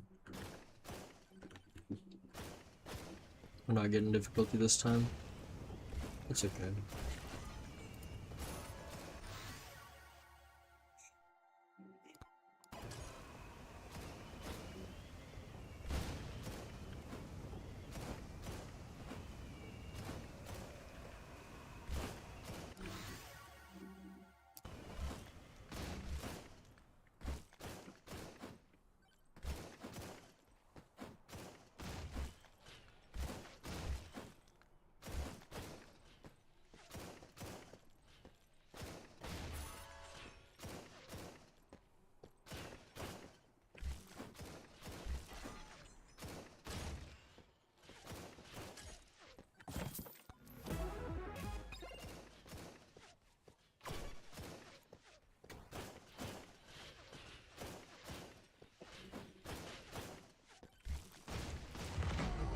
Okay, that's one more boss. We have 2 bosses on the board now.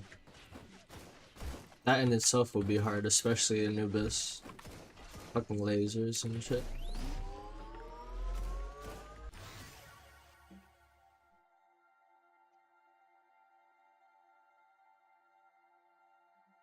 Nah, I need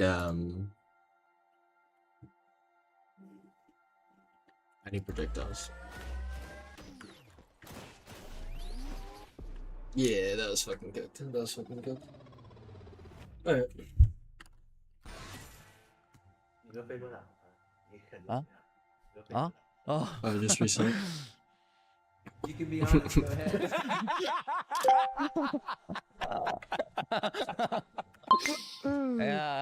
Yeah. Right It's now funny, I got that on the he's reset. retired, you know. Oh, of course, of course, of course. I got big Put shit that on in the him. world. Oh my god. Took a while though. Hey,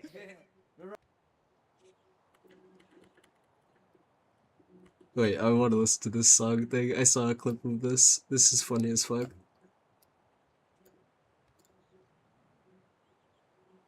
Like having Uriah Faber as a mentor. He's super smart. You know, I feel very grateful. I have you're my coach and my mentor. Yeah. How do the rounds go when you guys fight? Huh? Huh? Oh. you can be honest, go ahead.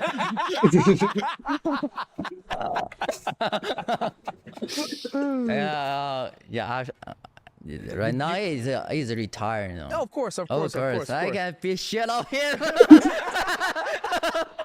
Took a while though. Hey, remember I told him when I came out of retirement, I said, hey bro, I know you're gonna take it easy on me. Do not take it easy on me. I need to feel what it's like. He said, all right. I was like, oh shit. Oh man. Overhand, right, left hook. Oh my goodness. When you first started training with him, right? Because, you know, I've never trained with Uriah before, right? You see them. I grew up. Holy shit. Holy shit. Holy shit.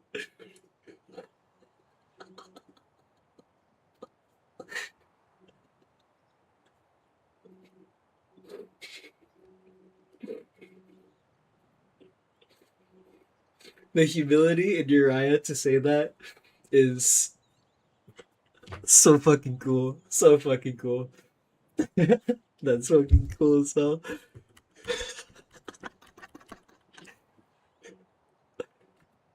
I feel very grateful. I have you're my coach and my mentor. Yeah.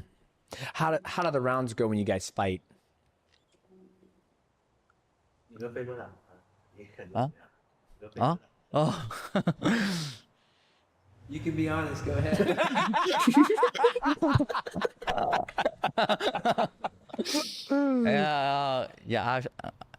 Right now he's retired, you know. Oh, of course, of course, of course. I got big shit on him. Took a while though.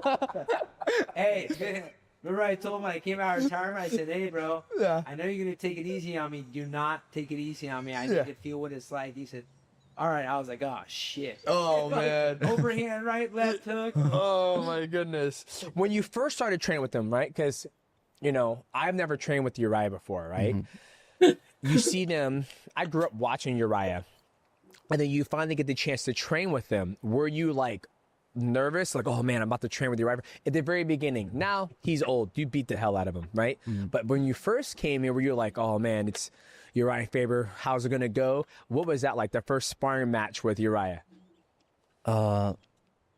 Yeah, she was very gentle and his take off me, you know. But the first sparring, we do the first time we wrestle first, you know, grappling. Yeah, he's very skillful. I feel very happy because I can learn from the legend, and yeah, I remember the first time I trained with Mendes, Chad Mendes. yeah, Oh yeah. my God, I was no idea how I was just flying. You know, he's super powerful. Yeah. Yeah, I was so happy. You know, when the first time came here, I was so happy. I can, you know, like in China, I don't have much like a good partner, good coach. I feel like just same every day, but came here, I feel I can improve every day. You know, everybody share the technique with me, so it's different, totally different. Yeah. Yeah, different culture. Yeah, and now in China, there's more gyms, correct? There's a lot more gyms since UFC is more popular. Or Yeah, is this- right now, yeah. Right now. So, do you ever think you'll retire in China and open a gym there and train there, or will you continue to train and then retire here and stay in America? Yeah, that's my plan. I wanna. Yeah, we have a lot of good fighter with talents. They just don't have good coach to lead them train. So even now, you know, we don't have a good coach in China. So we need a. Yeah, my plan is retire, go back China, train them, fight USA. Yeah. What about Tang Kai? Do you know? Tang Kai is Tang Kai? YMC. He was a YMC champion. Yeah, he's very good. Yeah, when yeah, I he's watched very him good. fight live, he was very explosive, great combinations. Yeah, he was very, very good. I think he's still the champion in one championship. I think he's still the. Yeah. He's not. No. Yeah, he lost. Oh shit. He lost to what's the guy from Uzbekistan? Who beat Tang Kai? He's won championship. He's a teammate, nigga. Tibet. Orbit's teammate. Yeah. What country is he from? Oh, you know. Uzbekistan. I think you're right. I think I remember that. He just outworked him, I believe. Yeah. They have clip that so bad. That's also a clip. He says Asian word, but it sounds like the N word, right? So he says, because it means it's like a question word. So he says it. He's like but they clip it to make it look like he says it, and then he goes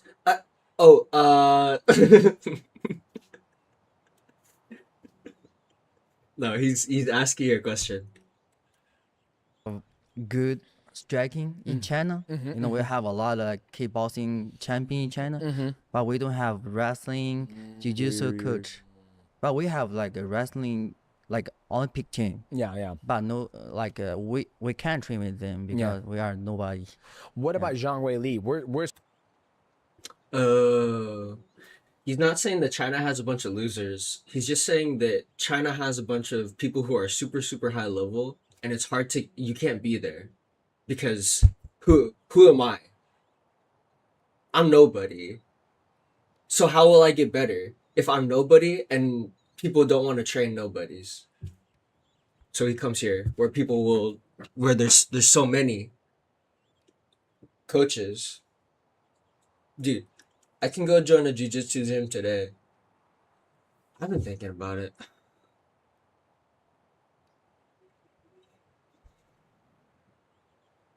I was thinking the other day I should kill my gym membership, sign up for a physical therapist, start going to that instead, get my base, like go to that and be really, really good at that, and they can teach me all the baby mechanics. Because like sometimes at like the gym where people have been doing it for so long, I don't know, it's like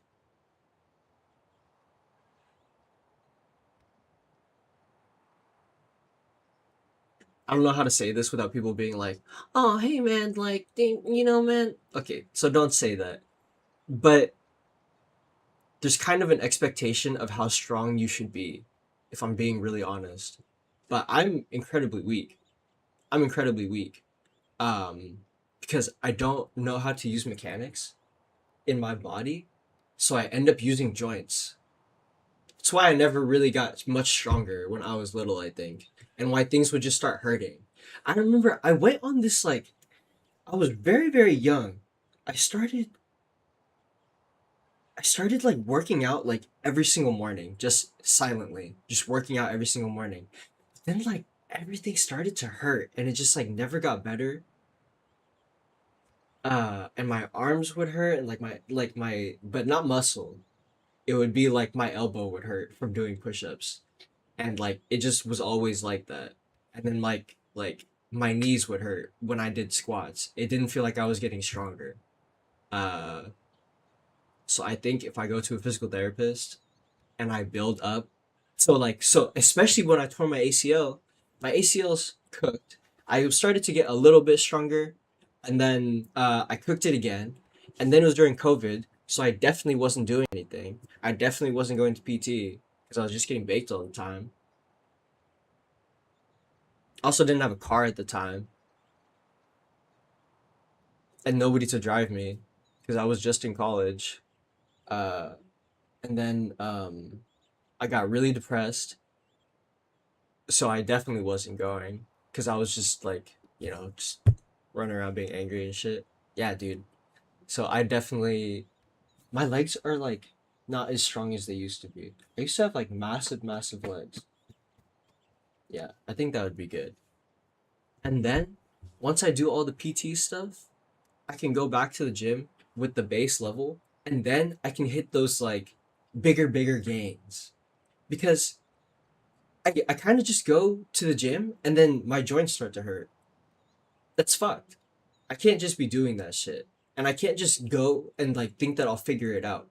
Because like every single time I go, man, there's like always that one guy who's like, "Oh, bro, like go harder, bro." It's like, no, like that's not really how I work. And I'm also don't really like this culture of you just like saying go harder, bro. Like I don't care. I'm looking for general fitness. I don't need to be like this like fucking weapon. I don't. I just like want to be like stronger and more fit. Mostly for me. I don't need to be like who's gonna carry the boats? Like, not me, bro. I don't really live a lifestyle that forces me to carry boats. Not really. Or like I can do like other stuff to like make the boat like carry that. Why am I carrying the boat? Why aren't I putting it on a trailer? Why isn't it? Oh, why did you take it out of the water without the trailer? Shit like that. I don't really need that. Later on, when I get stronger, then I would like to do jujitsu because I can learn like technique and I can kind of just do that and I can just learn it forever. Because like old people are doing jujitsu. You know how old people can do jujitsu? Because you don't need to fucking scramble like that. You can just move. You can just move. Let them do stuff.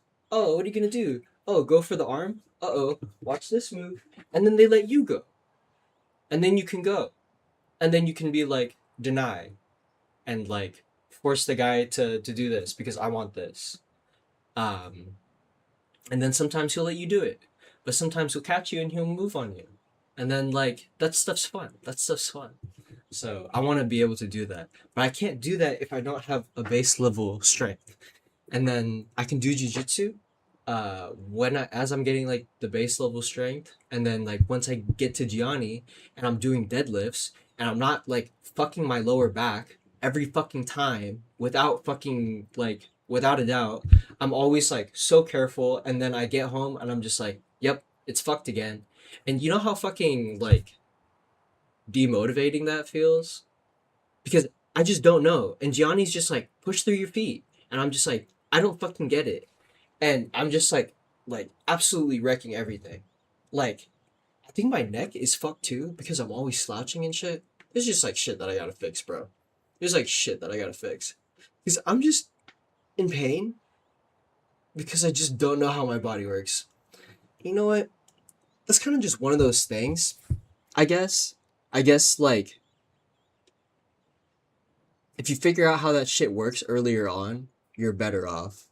And I think that's like an important thing to know, to teach people mechanics. Things work like this because that's how they're supposed to work. That's how the body works. You don't just like do shit, right? And then the people who are quirky by being different, yeah, that's fine, but like to have your own swag on something, that's fine. Everybody's body's a little bit different, so everybody's like movements should be a little bit different, and that's cool, but you should like I mean like I should have been taught that stuff instead of just like yeah, I guess I wasn't taught this shit. So, we're learning now. Where's her camp? Like in China, have you trained with her before when you go back to China, or? We used to train together about like more than 10 years ago. Oh wow! Okay. Yeah. So yeah, she has very good good team. Like he has his own jiu-jitsu coach, Muay Thai coach. Yeah. Okay. Well, your last fight, you impregnated Henry Cejudo's head by when you fought Henry Cejudo. That's this. Talk to me That's about this that one. fight. You're about to That's fight this one. Triple C, flyweight champion, bantamweight champion, and Olympic gold medalist.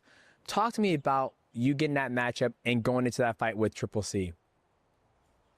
Yeah, I didn't expect that. So that was totally accident. So like I think that was normal, you know, like I was going back and he come from, I'm not like going forward to poke his eye, you know. You know. Yeah. So he say I did that purpose. No. You know. Yeah. We booed it honestly, so no. hard. But it was a great I mean, fight. like, Yeah, You it was know, that, like, man. you were doing a good job of mixing up the kicks, throwing the combinations, moving angles. Yeah, but I'm not happy with that No, performance. were we booing him? I mean, there was a little bit of booing to him because he was poking him in the eyes, and it's like, okay, man, stop poking him in the eyes. But then, like, what really happened is people started booing the shit out of Triple C. They started booing the shit out of him.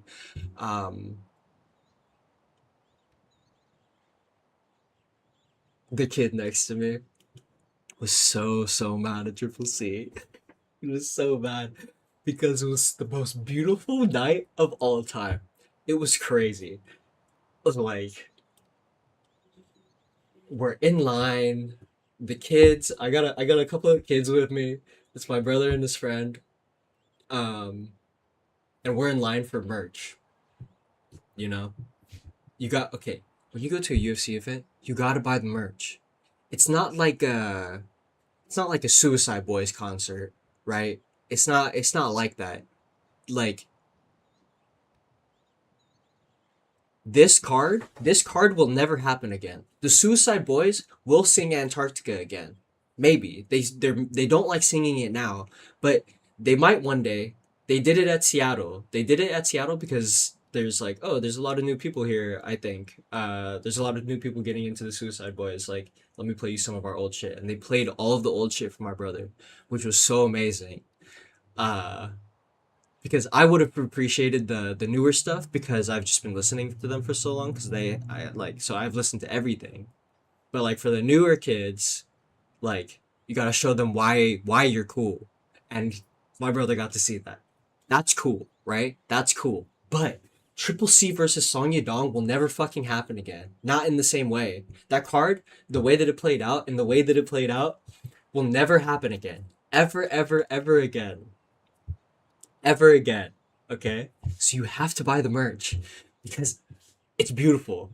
Because it was beautiful. The first UFC event that I went to, Kevin Holland, stand up only versus Wonder Boy. Oh my gosh. What a fight. If you want to talk about honor, That was the most honorable fight that has ever happened ever in the UFC, bro. I mean, maybe. I mean, like, you could probably, like, pull up the fucking encyclopedia and, like, get me on one of them that was better. But, like, for Kevin Holland to stand and bang against the nicest motherfucker in the UFC, knowing that Stephen Wonderboy Thompson is undefeated in all kickboxing and karate and whatever the fuck he did before, he's undefeated. He was undefeated in everything. Everything he did, he was undefeated. And then he came to the UFC. And everybody started wrestling him because of it. And Kevin Holland said, no, I'm going to fight him on the feet.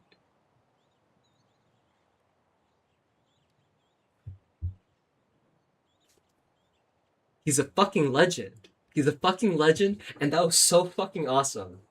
My greatest regret is not buying the poster. It was a $300 poster. That is a $300 poster. And I didn't have a job, so I didn't want to pull the trigger on it. It was so much money. I was like, well, we could buy a bunch of shit. So we bought a bunch of shit. We have tons of shit. We bought trading cards, but my greatest regret is not buying that poster because I didn't know they're all signed. Every single poster is signed. Every single one. So if you buy a poster, there is no unsigned poster. They're all signed, bro. Ah. This card will never happen again. You will never be able to get this ever again. Never ever again. You have to buy it off of someone. There's no way that you will have this amalgamation of names. Paige Van Zandt's husband is on there. Gene Silva is on there. The guy, he also goes to Team Alpha Male, where Song Yadong is, and Uriah Faber. Touchy Feely. Melky Costa, my guy, the hair guy. He's there. Like, you'll never get that again. You have to buy it. You have to buy it. You have to buy it. It's so fucking awesome. I can do better. I can do better. Yeah, that since happened. I also don't have care Yo. before. Yeah. I focus on And Phil future. Davis. Okay, let's talk about the future. Yeah. Sean O'Malley. Wait, where is it? I think this is the first time when I was thinking about Yeah. this, I was Yo. like, okay, this is the first time that someone is going to get the opportunity to fight a former world champion. But you fought Marlon Moraes, so you already knocked him out. But I feel like those two are two different athletes. Yeah, two different, totally different. Totally different athletes. Talk to me about this matchup against, getting the opportunity to fight the former world champion, Sean O'Malley. Yeah, I fought Peter Yan. I fought Okay. like I fought two people like former world champion, but they are very short. They're the same height or shorter. But Sean is very different. He's tall and he like talk trash talk. A guy he want before the fight like the press conference. I saw the mask. Yeah, the mask. He wanna Shame on him. You know better than that, Sean. Shame. Yeah, she want the guy inside my head, but I don't carry that. So I just focus the fight and follow my plan and to win this guy. Yeah, And then if you beat Sean O'Malley, I feel me and Uriah Faber were talking about that. That'll put you on a 2-fight win streak. You have a win over Henry Cejudo, and then it'll put you a win over Sean O'Malley, 2-fight win streak. And then the only other person in the division who's kind of in the same running with you is Umar Nurmagomedov, but he's fighting Figgy. So I feel like the winner of this fight, if you beat Sean O'Malley, you could potentially fight Peter Yan again, right? So I want to look past Sean O'Malley, but seeing that fight with Merab versus Peter Yan, what was the difference you thought that Peter Yan did against, not Sean O'Malley, Merab when they fought the second time? What he did different? Yeah, like you're sitting there, you fought Peter Yan. Yeah. And then you see he made some adjustments when he fought Merab the second time. So what was the thing that you thought that he did different when he fought Merab? Like everybody saw the video, he do some like the elbow when Merab hold him. Yep. That's a small technique, and he did very good. He trained a lot of defense with the short guy, and he keep pressing, like pressing. and the timing, like the body shot, is the key. You know, he make him tired, and a successful like defense. I think the distance and the pace and the timing is very different. Very is the key to win the fight. Yeah. Do you think you keep up with that pace? Do you think you keep up with the pace? Like, I'm not. I didn't watch your guys' first fight, Peter versus you. With that last fight, I'm assuming Peter beat you or you beat Peter. He beat me. He beat you. He win the fight. Yeah. How did he beat you? Like, what do you think you did wrong? Shit. So I win the first round, and the second round he like the on the stand up, I think like 50-50, but he took me down the last minute, last 30 seconds. And the third round same, the last 1 minute he took me down. So I think that was the point he win the fight. You know? And even on the feet I still have some like mistake. I knew that. Yeah. It's okay. Yeah. But I could win that fight. I could have just small, like no. Just small adjustments. Yeah. I mean, fighting's always. And the one thing is very important is my weight. I was too big. So why? So even right now, you're like, I'm not very happy. I'm just too big. Why not go up to 145? Why save yourself the suffering? You know, sometimes I want to move up weight, but I saw Josh Emmett is way bigger than me. But he's smaller than you. You're taller. You're taller. No, but I feel like Josh Emmett is way bigger than me. Josh Emmett? Josh Emmett? Oh, Josh Emmett. I saw Josh Emmett is also part of this team. 145er. He said Josh Emmett's way bigger than him. Josh Emmett is way bigger than me. But he's smaller than you. You're taller. You're taller. No, than but I feel like he was way bigger, and I thought Philly was taller. Okay. Philly's taller than him too. Because Sean O'Malley, there's still a size discrepancy. But Andre Fili is also way bigger than him too. Holy shit. Cause Sung looks pretty big compared to Mighty right here too. Damn, I was there. But when you grapple, because you think about and he's so cut, I feel like 145 is like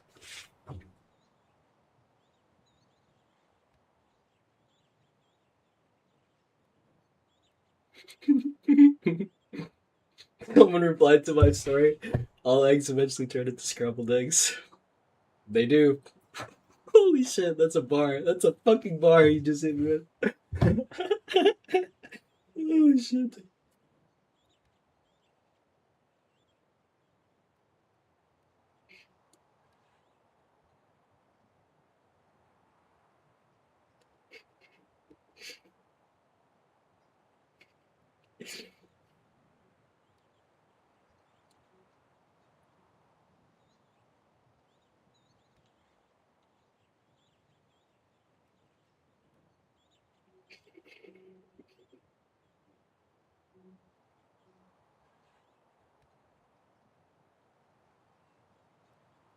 I don't know what else what to say. I feel like I it's a bar by you.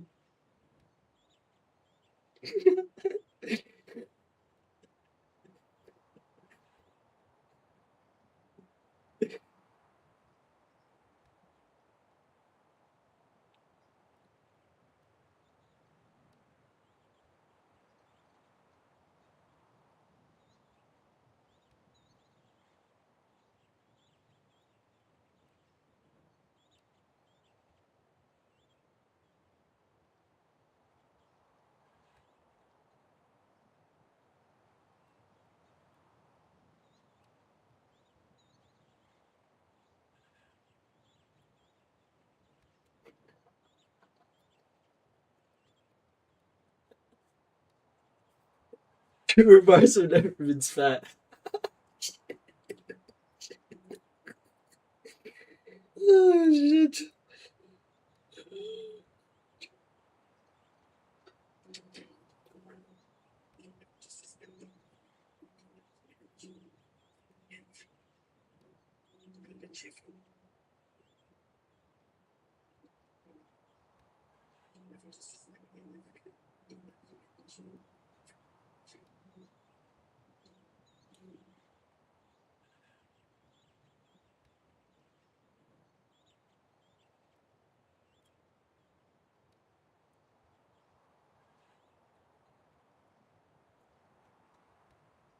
Right. Oh, yeah. I'm faster. I'm faster. You're faster, Yeah, right? yeah. Like for me, when I fought at 120, when I fought at 35, I did okay. Yeah. You know, but yes, you were tall. No, I can control my weight perfectly, but like this time is very good. I feel cut weight is very easy for me. Okay. And when I fight Peter, the time different. I first like since the COVID, I fought like 5 times in Apex. Oh wow. And now when I fought Peter, like I can't used to it. Like more people, big cage, Gotcha. and very late time, like fight, like Yep. like I get it. So yeah. when you, it's almost Tom Aspinall talked about this when he came. He fought in Apex, and there was nobody. So he Very kind of got sudden. is very like a sparring. sparring yeah. session, and then they slowly opened back up, and then he got used to like the crowd when it happened. For you did 5 fights in COVID, so it's all quiet, and the next thing you know, it's like, boom. You have everybody here. We're going at 8 o'clock at night, or depending on when you're fighting. So it's later. So the time difference is what kind of not bother you, but mess with you in your weight cut. Yeah, I had like one more meal. Like I eat more, like and I sleep and wake up still waiting. Like each time, it's different, and I feel like not good. I was big and I was tired, but before not like that. I can like my condition is good, always good. Your knows. So yeah, that's what I learned. So yeah, it's never happen again. Gotcha. Yeah. Gotcha. From the conversation, you made it seem like you hate cutting weight. You're too big. You don't want to cut the weight. And I'm like, but that was like 2 years ago. Yeah. But now I'm a mature fighter. I'm older. How old I are you? was 26, and now I'm 28. Holy shit, you're 28 years old? Yeah. Wow. Yeah. You're super young. Yeah. Still young. The champion in your division is Peter Yan. Okay, and Peter Yan's young too. He's 32, I believe. Okay, how much longer you want to fight? Like, how does your body feel? Like, have you had any major injuries, like surgeries? No, I don't have like a big surgery. I just had one on my eye, but it's okay. But I feel like if you keep winning, like keep fighting, but if you keep like lost like 4 times in a row, like just quit. You just quit. Yeah, you lost again. It means you don't have the fight shape. Okay. We're gonna talk about that because a lot of people who do lose, they keep on fighting because they think they're going to. Okay, I'm gonna make a little bit of a read here, but this is kind of what I'm talking about. This is like what I was thinking, like when I was talking about 5 and 5. You get 3 fights a year, bruh. 4 if you're pushing, and 3 losses in a row. You don't lose losses. You don't take losses very nicely in fighting. It's not really how it works. So if you're losing, Marab was able to do like 4 or 5 because Marab is winning. He is wrestle fucking them to death. They're not touching him. And everybody's kind of plus or minus fine at the end of the day. Then you can go lots of fights. Or early knockouts. Because late knockouts, like, if you're swinging, you're getting touched. So you lose 4. Even if you got, that's a full year. That's a full year. 5 and 5, 4 fights. You made 20 grand. You made less than minimum wage. It's over. You got to do something else. Damn. Be able to make enough money. I mean, I guess if you're doing nothing. If you're doing nothing and committing to the fight game for the whole time. Damn.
I guess it depends on what your reality is. Deep. Oh yeah. For me, like my passion. I mean, it's my passion. I don't want like, oh, okay, I can make money from. I just keep fight. But is if I don't love this sport, I don't want to fight. You know? Yeah, because I actually depends on how you lost the fight. You got knocked out, you got choked, you got submit, or you just close fight. You know, it's different. And are you? Is that the? So what I'm hearing is that if you can't be successful at the business part, not the business, but winning the fights and making good money, then you're going to be in it. But if you're like, okay, I just lost, I got knocked out, I lose again, I get knocked out, I lose again, I get submitted. I'm not going to take this damage, even though I'm getting paid. I'm not going to continue to do it. So you just like, I'm done. You'll continue to train, but you won't compete at that level. Sure. Yeah, I don't want like make the people get a good highlight. Every time I watch the video, it's me get knocked out. No, never. Okay. Well, a lot of people have a hard time. Like, nope.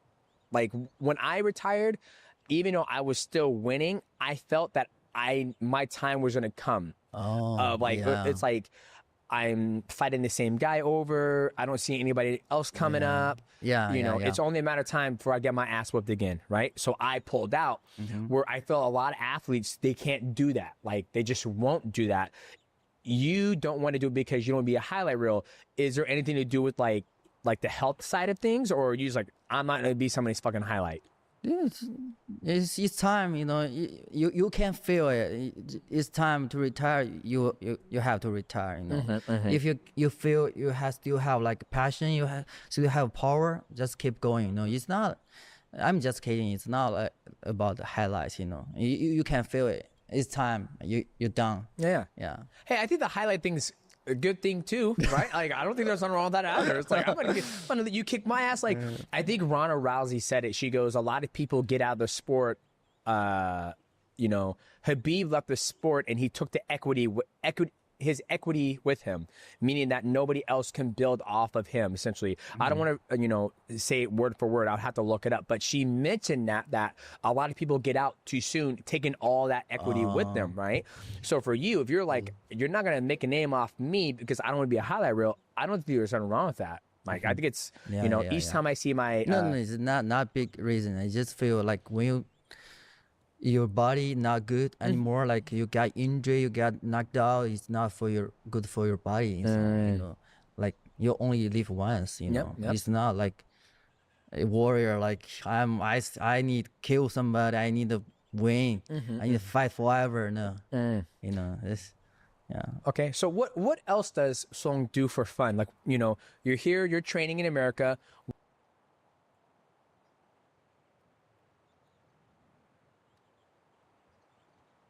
That was interesting.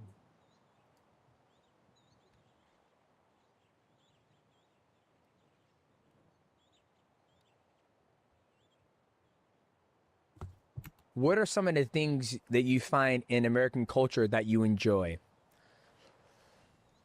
For fun. You like the lady? Do you like the American woman? Yeah, that's a yeah. That's a fucking yeah. Look at that smile. Yeah. You got so red. Come on, don't be shy. Come on. I love golfing. Okay. I love snowboarding, but snowboarding now I stop because I have fight coming up. So you'll snowboard in between camps? Yes. Okay. No fight. I go snowboarding, but yeah. No. No. Tell me about this. I've gone snowboarding and it's super dangerous, right? Oh yeah, super dangerous. So the first time I went snowboarding with my best friend, never gone before with him, right? He goes, oh yeah, we'll go snowboarding. It'll be a good time. He goes off a jump. Oh yeah. 360 in the air, lands on a pipe, jumps off. His buddy, boom. I'm like, I got this. I go, Yeah. let out back. I know that. Yeah. So high It's level, very what you doing? You doing some tricks? No. I can't jump. I scare high. Yeah. You're scared of heights? I just fast. Oh. Go fast and do some like basic stuff. Is he lying? Yeah. No. He's good. He's good. For your perspective. Okay, so like snowboarding, you like golf. What else do you do with your spare time?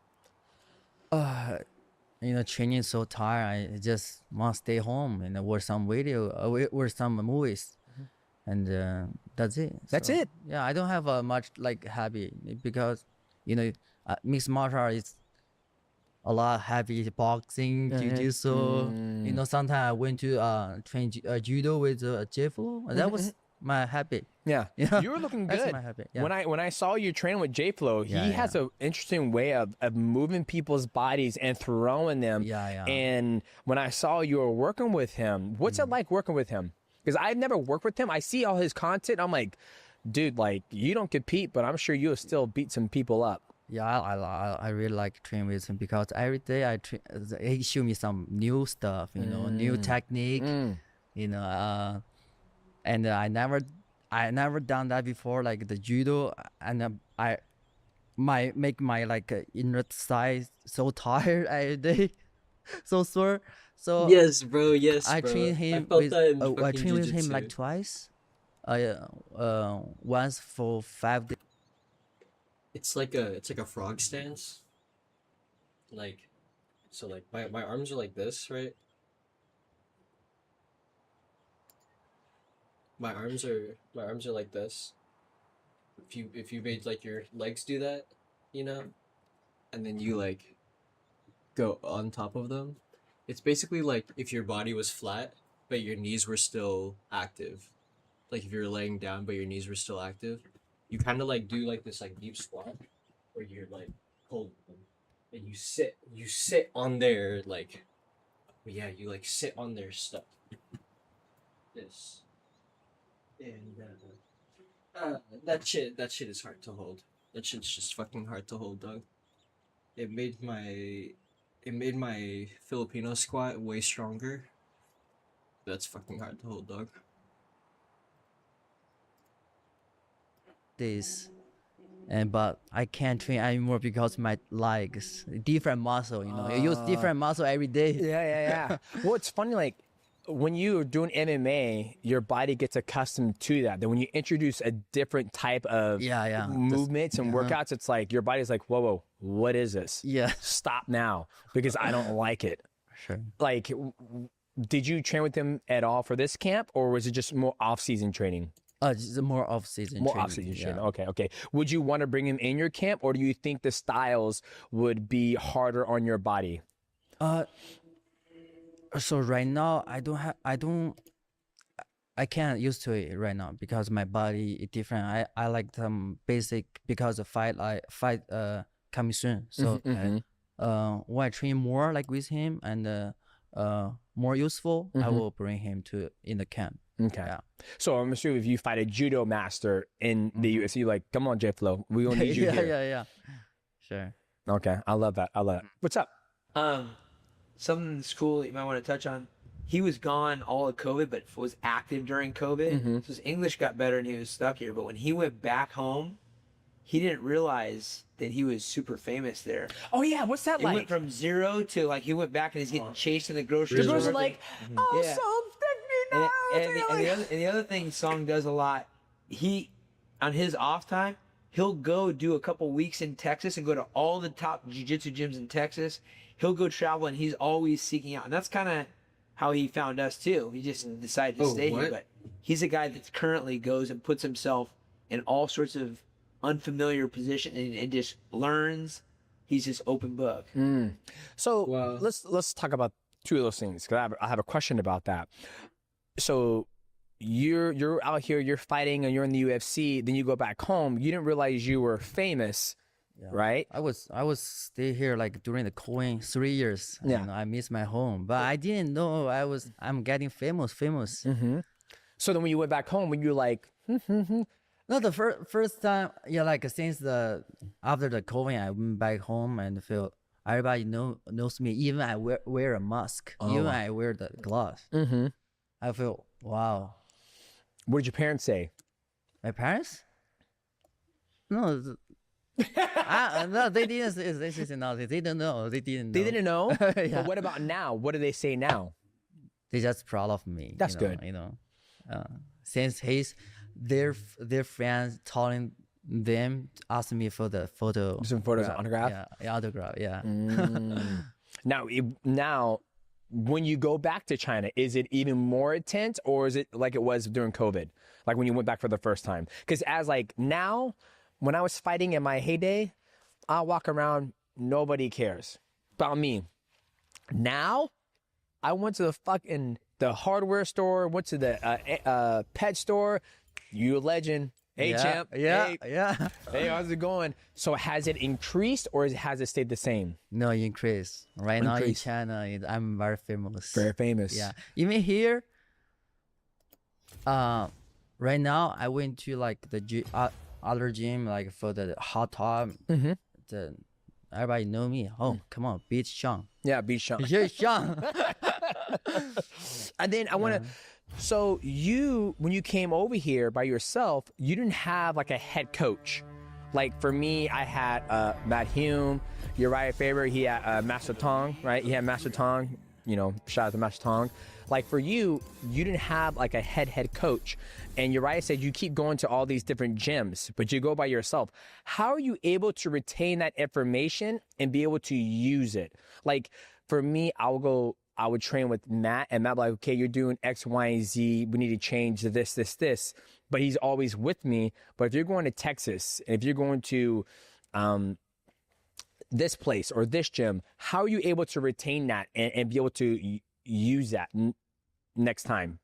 I just like to train with the best. I knew I can learn something from them. I need to go, and train.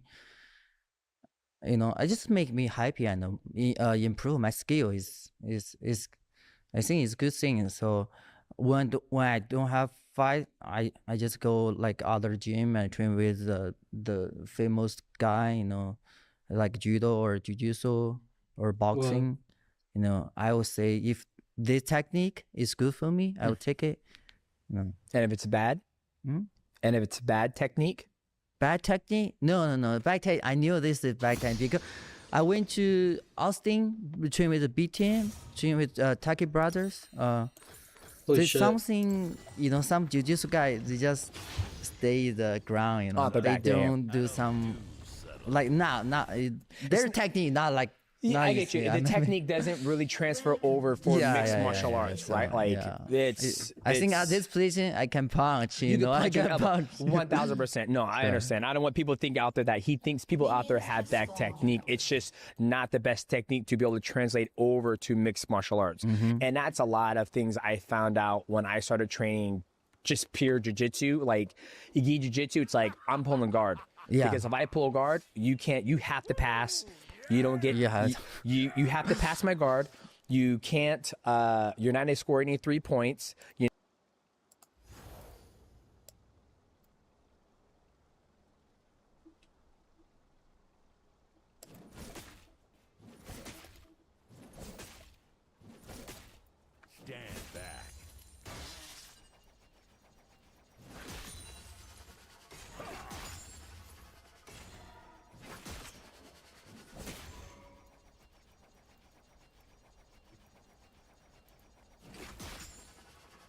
action, I got that.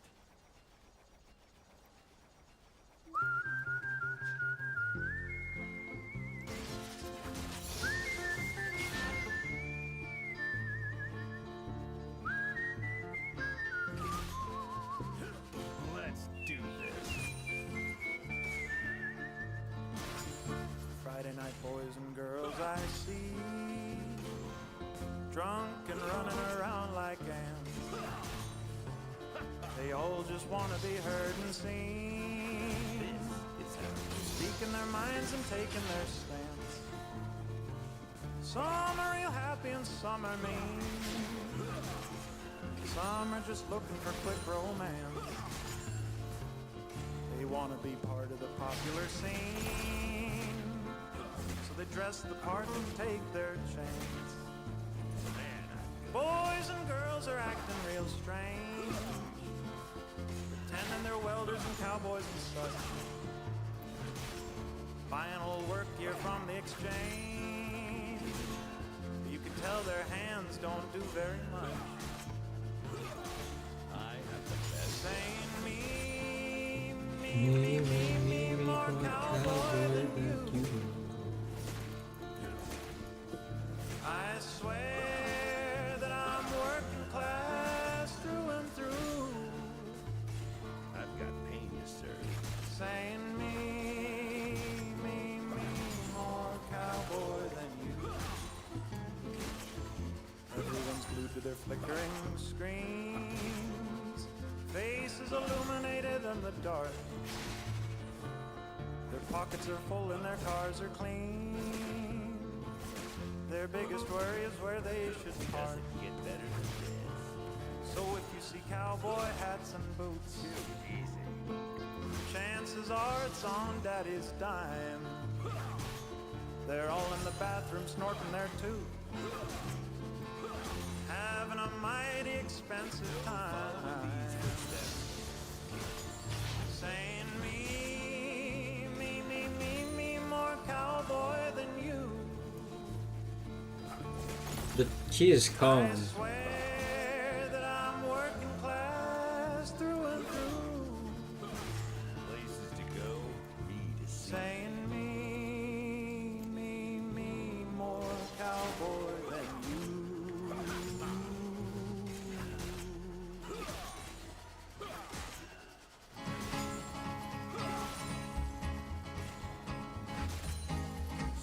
To the town of Alfrea rode a stranger one fine day. Hardly spoke to folks around him, didn't have too much to say. No one dared to ask his business, no one dared to make a slip. The stranger Got axes, need victims.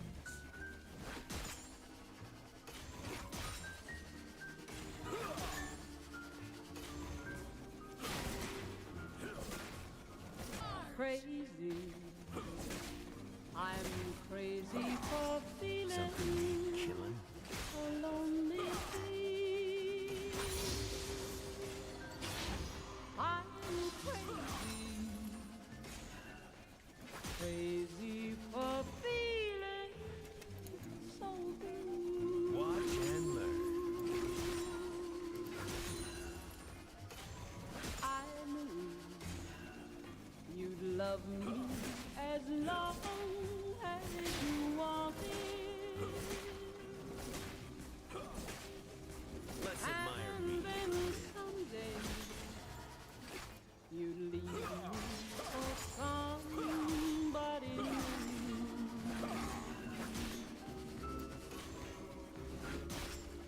Worry. Why do I let myself worry?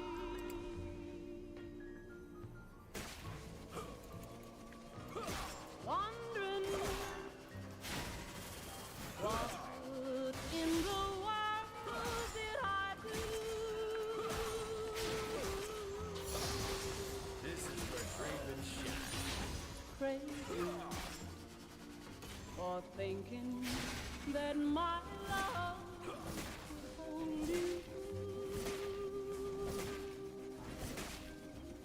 I'm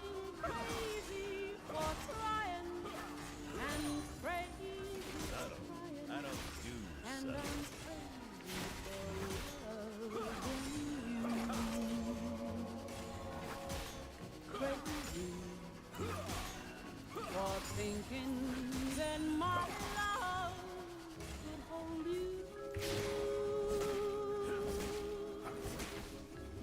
I'm crazy for trying and crazy for crying. This is And how I'm to crazy for loving you.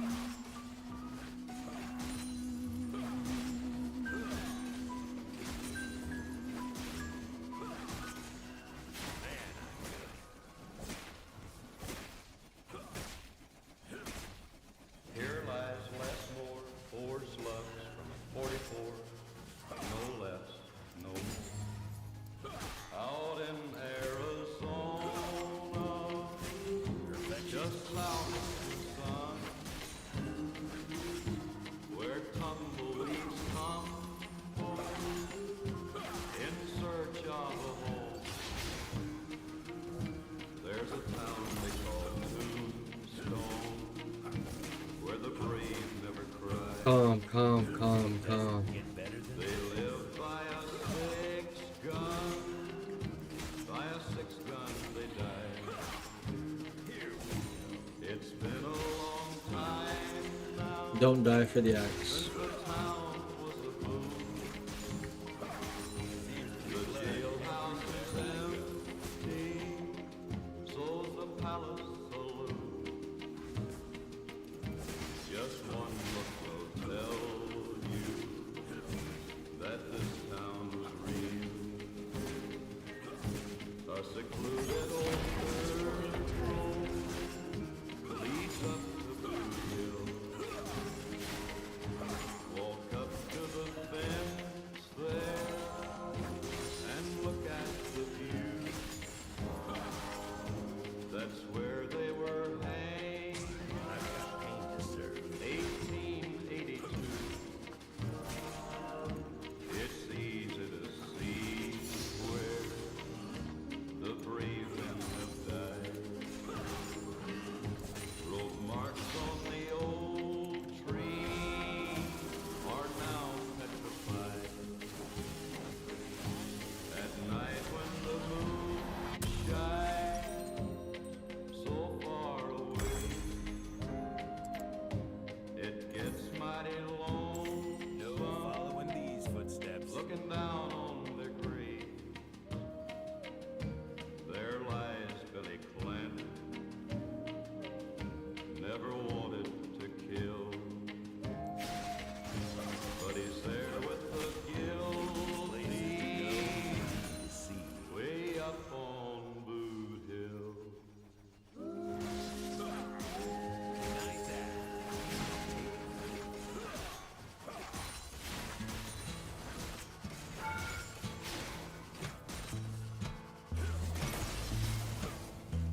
Got axes, need victims.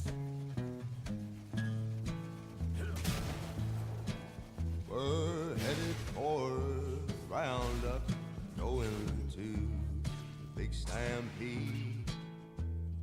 Old Dick Cosgrove's riding in the lead. Here's the rattling chuck wagon and the snorting bucket drawn, heading for Calgary stampede. Gather round the old chuck wagon, fix you up some grub. Put those flapjacks over in hand. Old Tim Ross, cookie boy, he sure can toss him up. And his chuck is good enough for any man. We're a jolly bunch of cowboys, and we hope you are the same. Have no cares, laws we seldom heed. Come and gather in our circle, and we'll sing this roundup song. Heading for the Calgary stampede.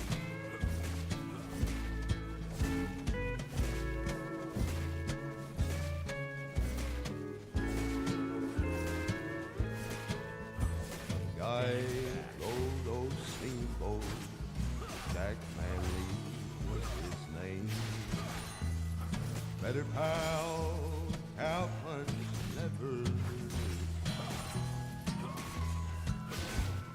Play that horse, horse broken, take lead in hand. When you're stuck, he'd always see you through.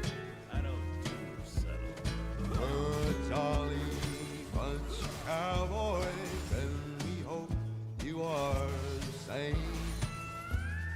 We have no cares, lost we seldom eat.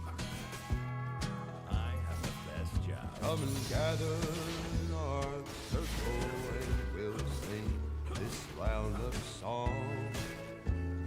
Heading for the Calgary Stampede.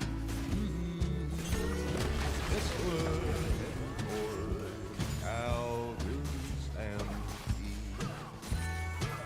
Adio live, adio live,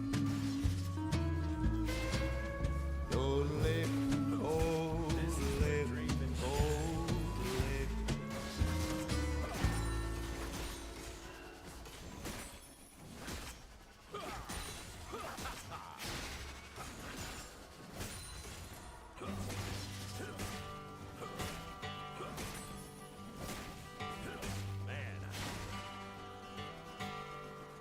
Call you the bandit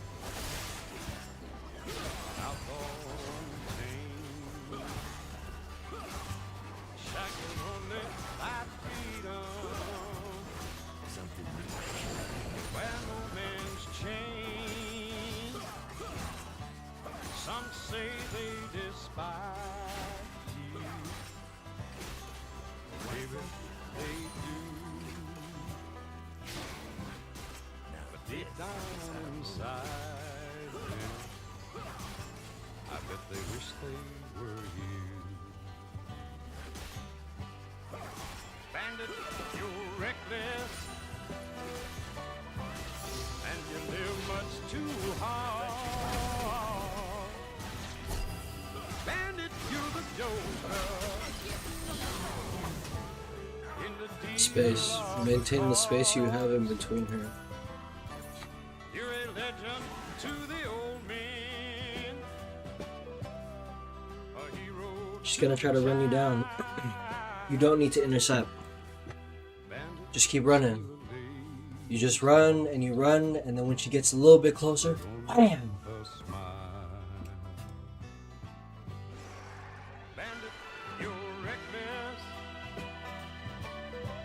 They have to come to you. Don't be afraid to back up. Bandit, you're the joker. In the deal of the cards, you're a legend to the old men, a hero to the child. Blood everywhere I go. Bandit, steal a lady's heart with only a smile.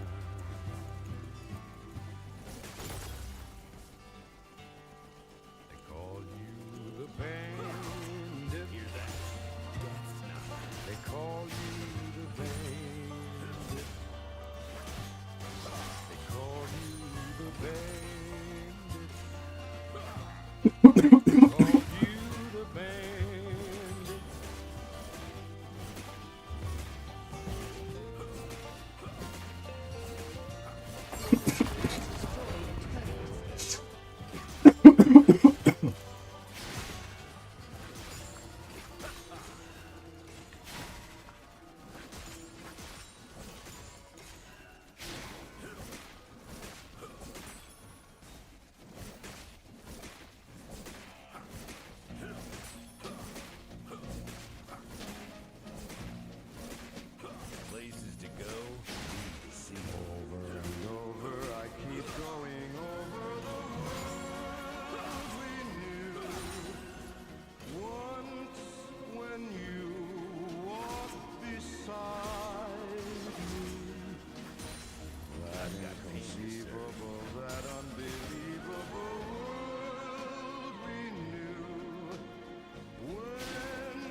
into stars, and the sun and the moon seem to be ours.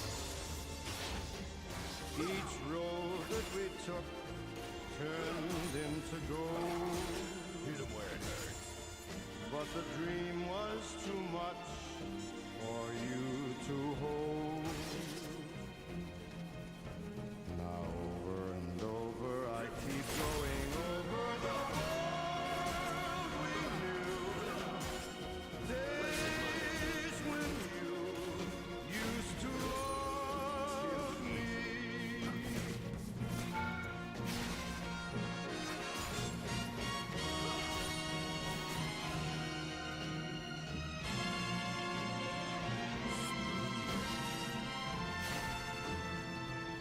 And every bright neon sign turned into stars, and the sun and the moon seemed to be ours. Each road that we took, it turned into gold.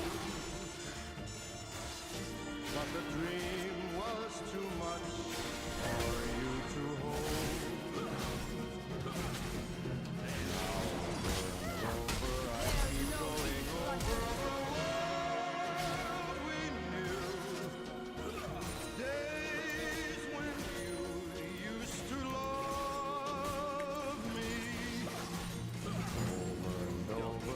Like, holy shit.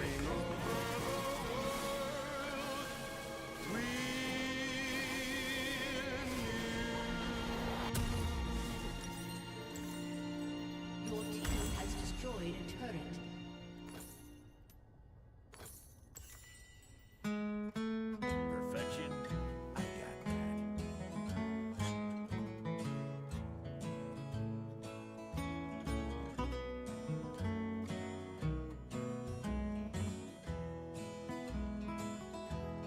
What a beautiful thought I am thinking concerning a great speckled bird. Remember, her name is recorded on the pages of God's holy word. All other birds flocking around her, and she is despised by the squaws. But the great speckled bird Oh my god. is one with the great Church of God, desiring to lower her standard. They watch every move that she makes. Need to be looking for moves. She has the dash. If I can interrupt it, then I can probably dump moves on her. The other one is coming. No mistake.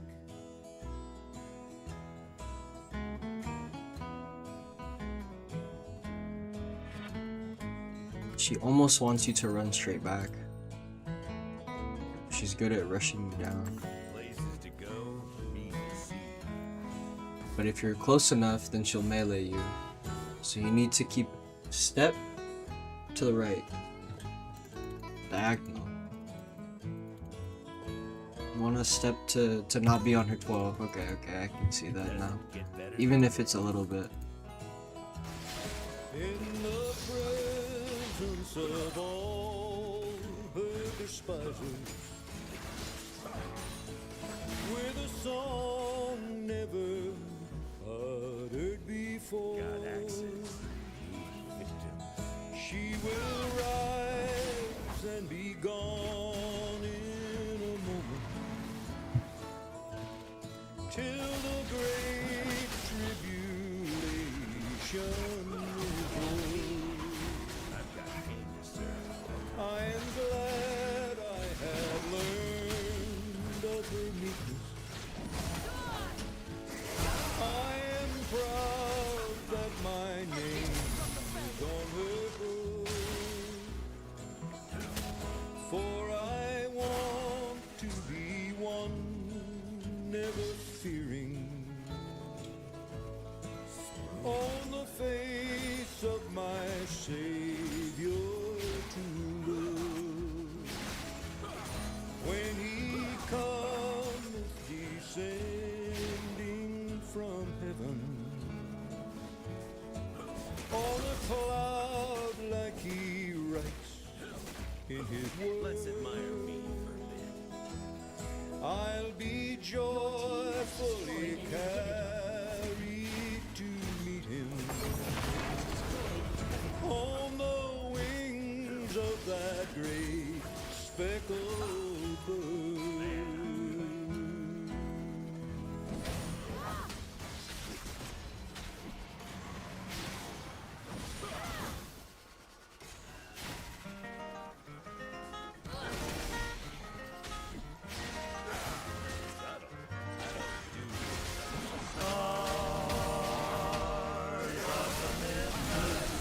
Wow. Oh, wow, wow, wow. Well, I stepped up.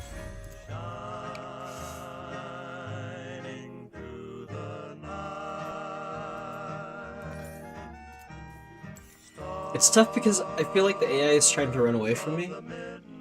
I guess that's just like in real life, though. Alright, fine. Eventually she'll have to fight me. And that's when I will fight her. Okay. Because I'm spacing okay. It's only when she runs away and I step up and then she comes back with another one.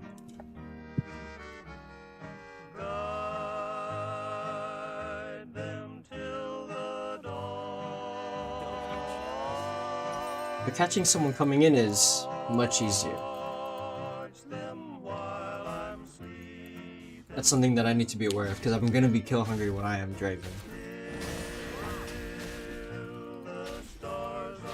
He's trying to step back and hit me. That's what it is.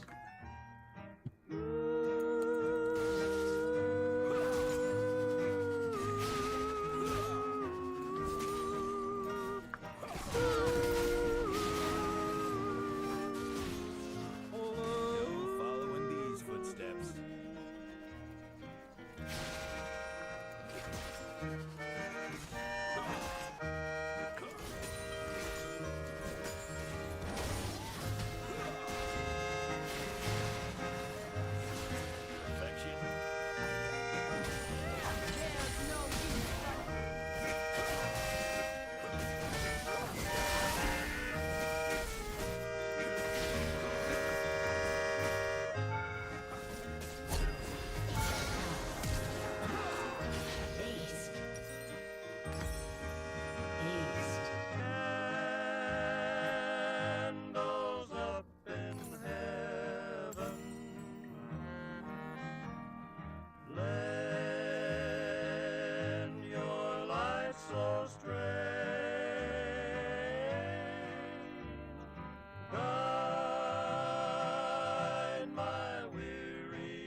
Wait, it's like this.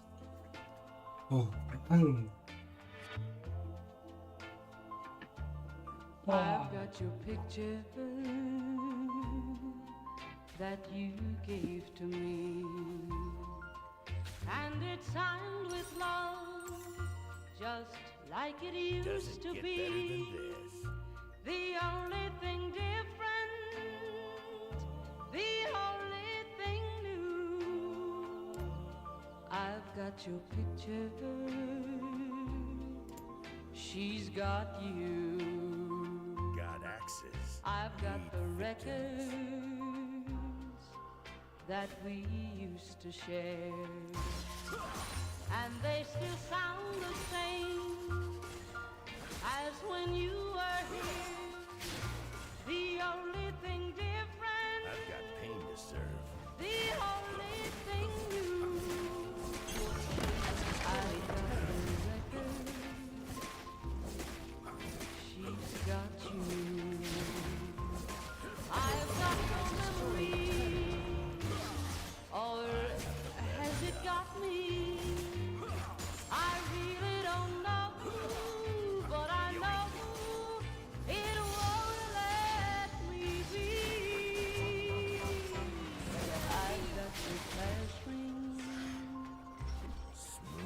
that proves you care.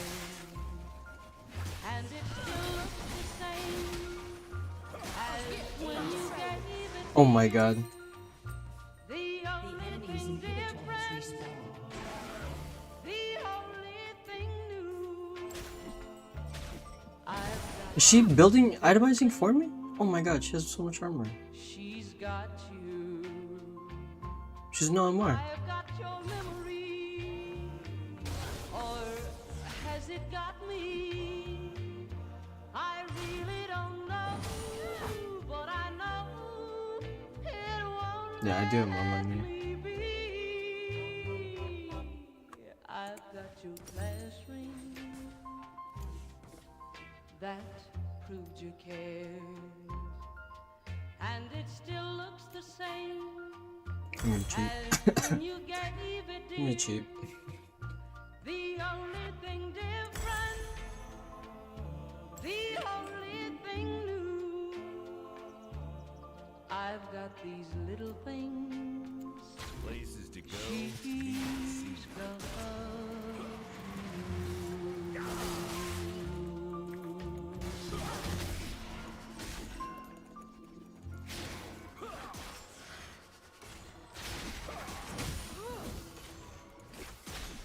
Nice act.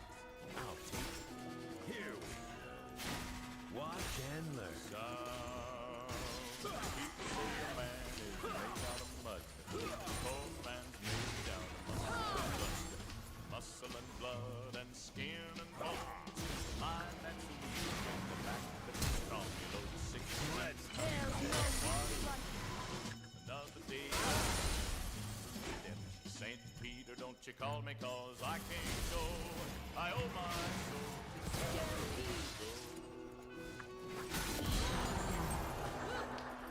to Aced. Blessed Meyer I picked up my shovel and I walked to the mine. I loaded 16 tons, a number 9 coal, and the straw boss said, well, to bless my soul, you loaded 16 tons. What do you get? Another day older and dead. St. Peter, don't you call me, cause I can't go. I owe my soul to come to go.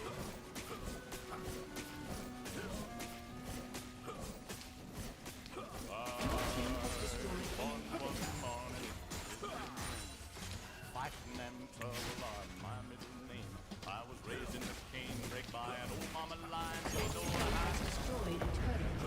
the line. You load 16. Destroyed a turret. Another day older and deeper in debt. St. Peter, don't you call me, cause I can't go. I owe my soul to come to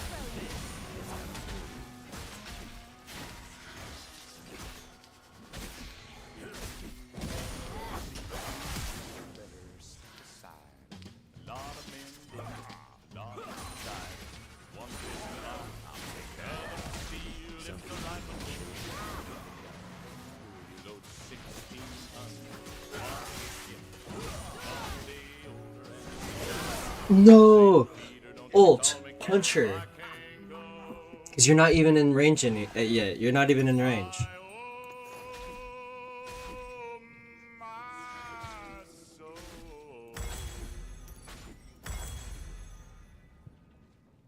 To the company store. What does full power look like against a tank?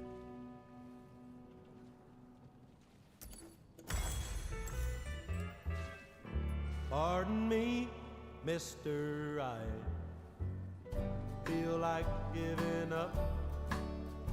So humor me, and if you don't mind, would you fill my cup? I don't do so. Somebody says you look under the weather, and I reply that I've been much better. Excuse me, please, the world just broke my heart.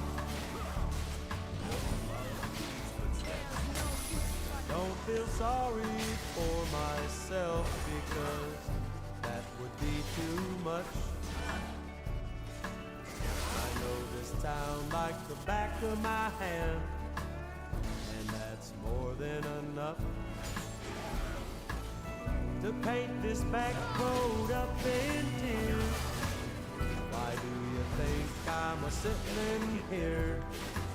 Excuse me, please. The world just broke my heart. The world just broke my heart. Through my mind, took my religion. One mistake at a time.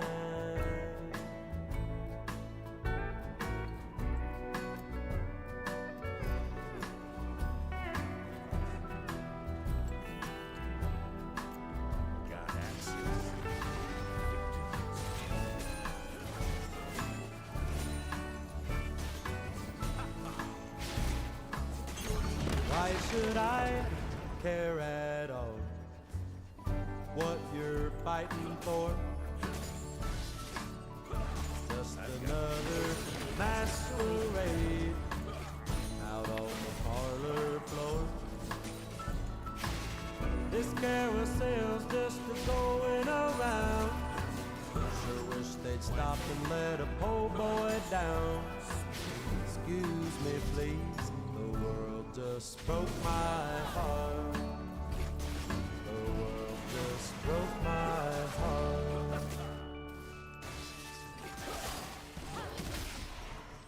A gift from the failure. Let's admire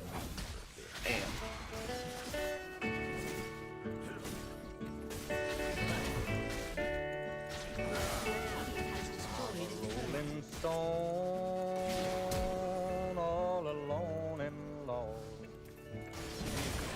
For a life of sin, I have paid the cost. When I pass by, all the people say, there goes another boy down the lost highway. Just a deck of cards and a jug of wine, and a woman's lies makes a life like mine. For the day we met, I went astray. I started rolling down that lost highway.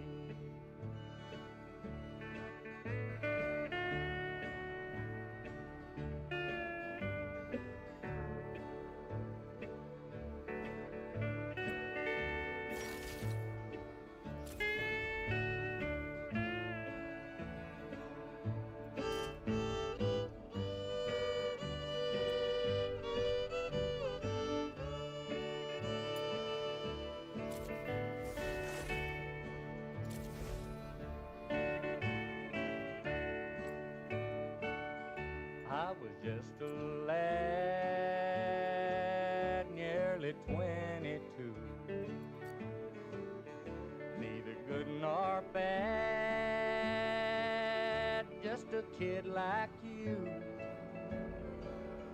And now I'm lost, too late to pray. Lord, I've paid the cost on the lost highway. Now, boys, don't start your rambling around on this road of sin, or you're sorrow bound. Take my advice, or you curse the day you started rolling down that lost highway.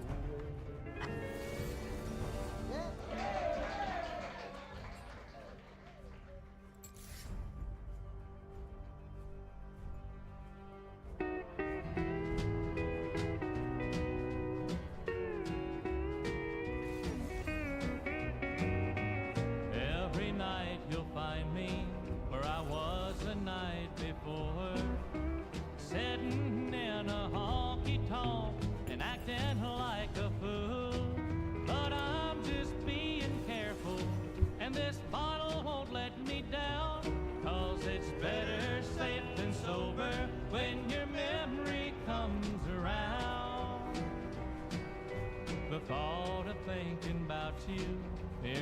drives me up the wall.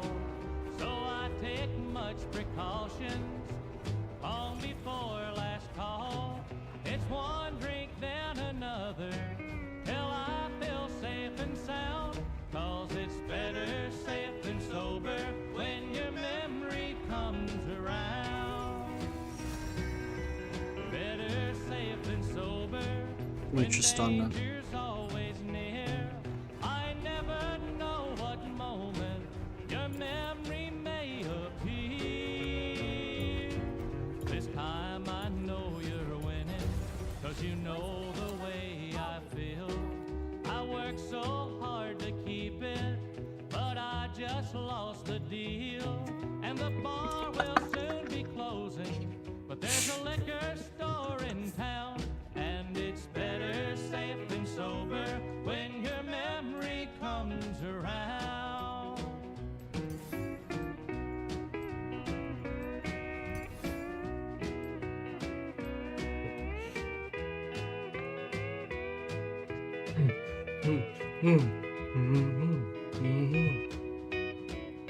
She gets range per level.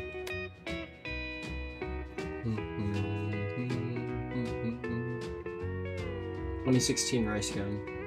Horrible year for Rice Gun. Better safe than sober when danger's always near. I never know what moment your memory may appear. This time I know you're winning, 'cause you know the way I feel. I work so hard to keep it, but I just lost the deal. And the bar will soon be closing, but there's a liquor store in town. And it's better safe than sober when your memory comes around. Oh, it's better safe than sober when your memory comes around. Watch the brush.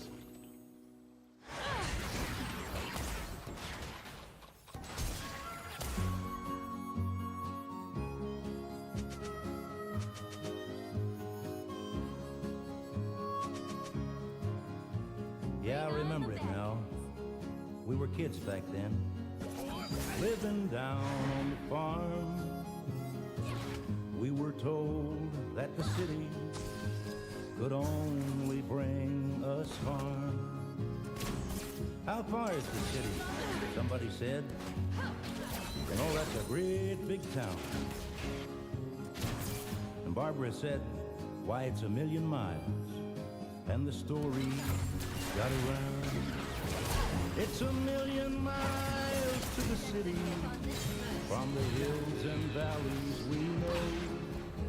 It's 1,000,000 miles to the city. And someday we all wanna go. There was a town nearby, but a town is a town, and a city, well, that's something else. Our daddy had been to a city, but he never was much help. While the buildings are taller than oak trees, but we knew better than that. Ain't nobody could climb that high. The cities were wide and flat. It's 1,000,000 miles to the city. From the hills and valleys we know. It's 1,000,000 miles to the city. And someday we all wanna go. Well, now time has passed, and we have grown and traveled far and wide. The city. I remembered really, really late that she gets reset on her jump, and then I killed her, and then I jumped onto her dead corpse. It's not how that was supposed to go. To the boy I used to be, where the leaves and the wind and the whippoorwill were parts of the land like me. It's 1,000,000 miles to the city. From the hills and valleys we know. It's 1,000,000 miles to the city. And someday we all wanna go. It's a million miles to the city from the hills and valleys. Let's get this party started. It's a million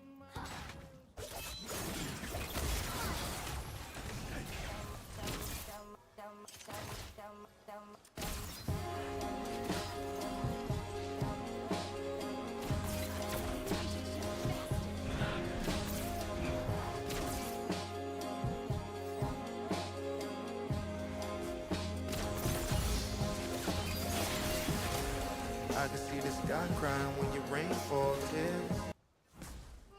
I just need a point in the right direction.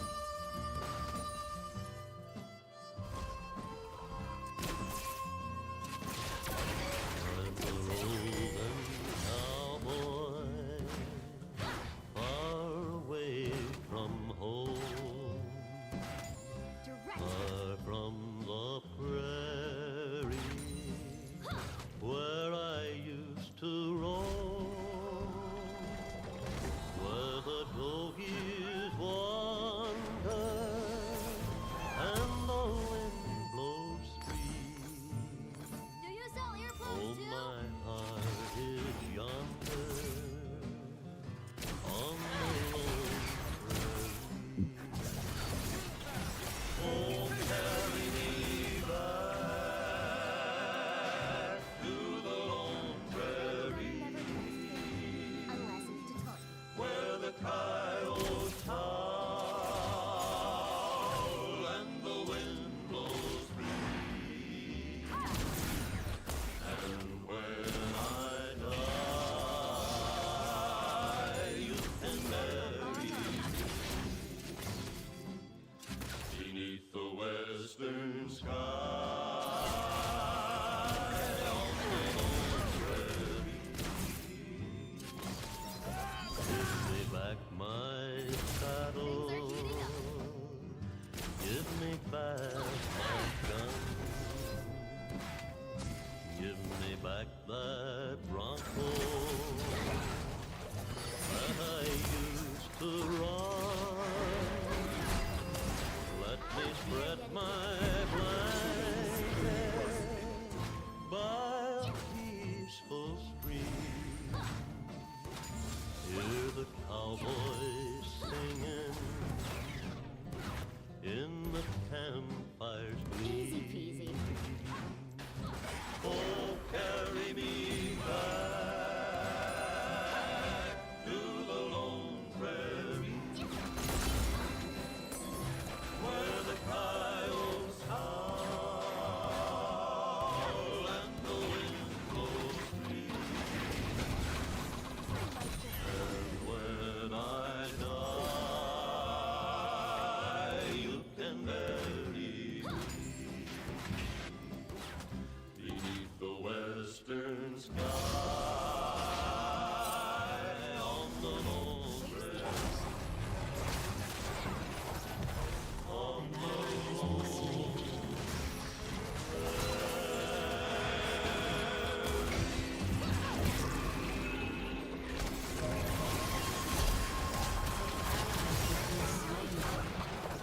I needed to go the other way if anything.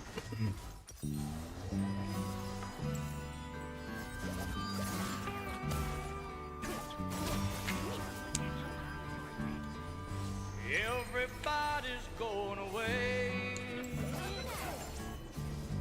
Said they're moving to LA.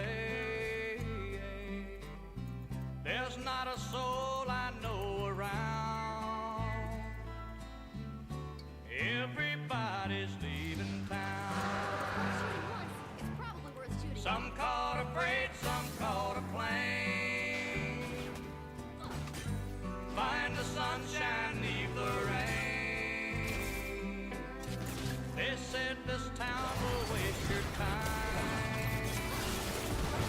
I guess they're right, it's wasted mine. Some gotta win, some gotta lose. Good time Charlie's got the blues.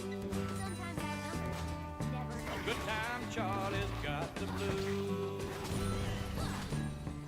You know my heart keeps telling me You're not a kid at 43.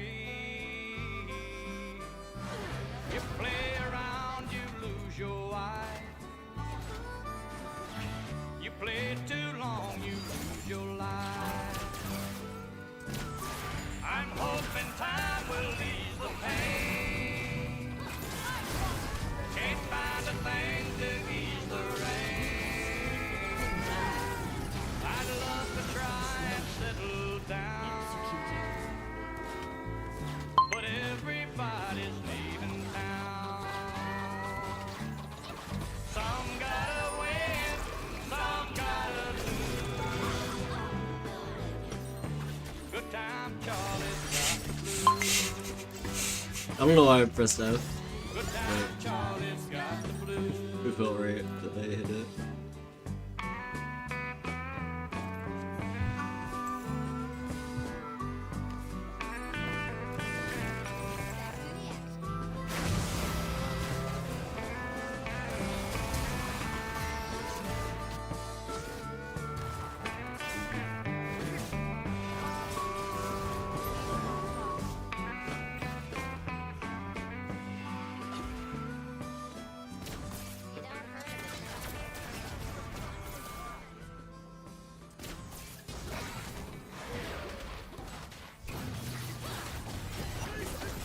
An enemy has been slain.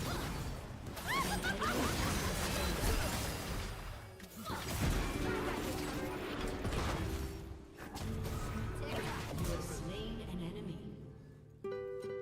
Nothing like overkill.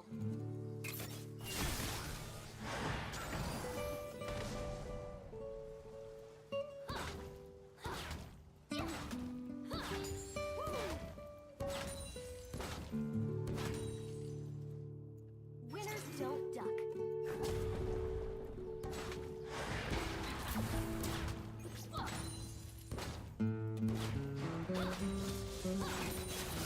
Enemy rampage. Get in my way. I did.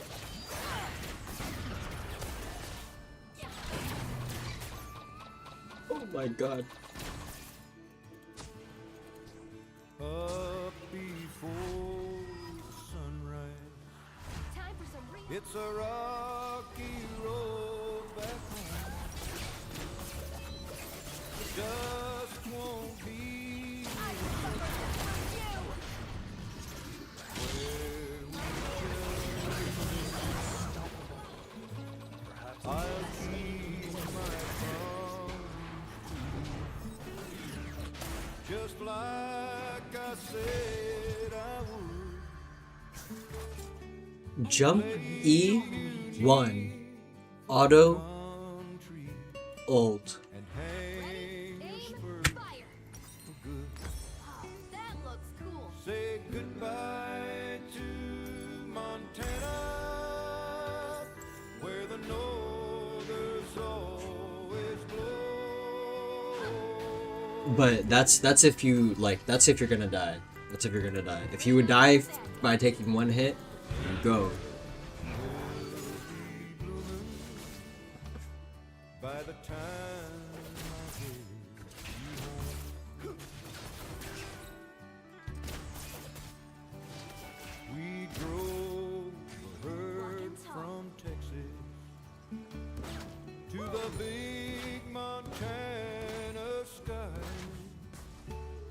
I swear at times I wondered if we'd make it.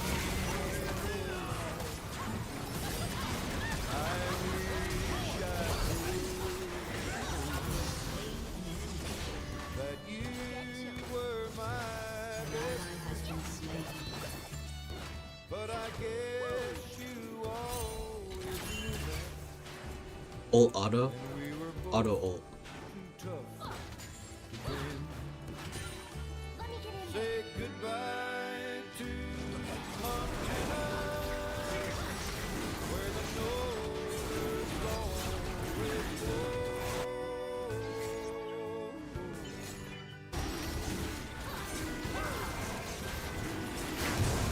April will be blooming by the time I get home.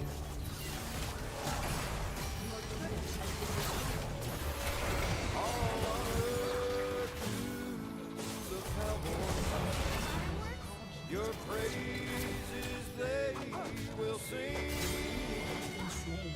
'cause you never sold your saddle.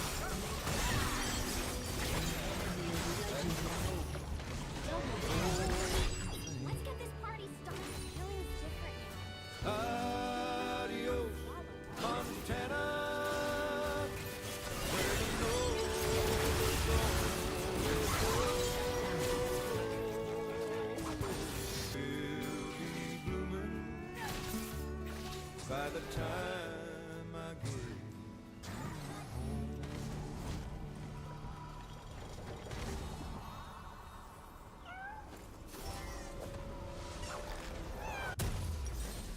Is this blast proof?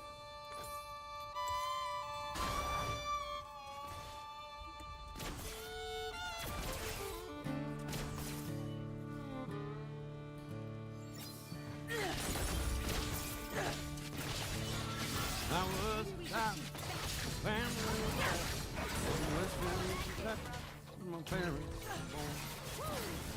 There's a backwards old town, I often remember so many times that my memory. Daddy wants to take me back to Muhlenberg County, down by the Green River, where paradise lay. I'm sorry, my son, too late to ask.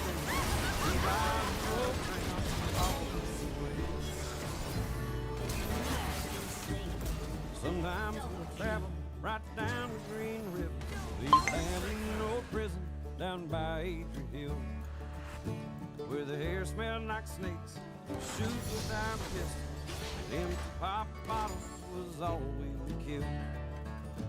And Daddy wants to take me back to Muhlenberg County, down by the Green River where paradise lay.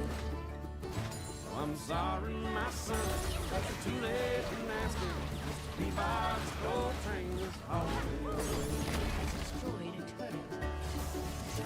Then the coal company came, the world's largest shovel, and they tortured the timber and they stripped all the land.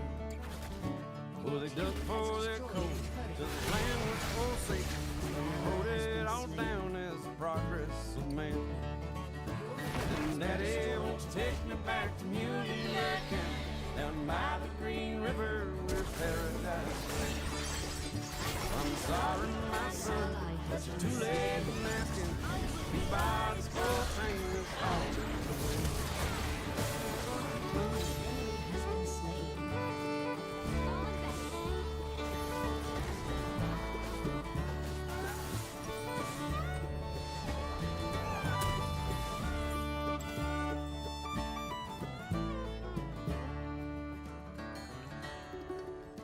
When I die, let my ashes float down the Green River.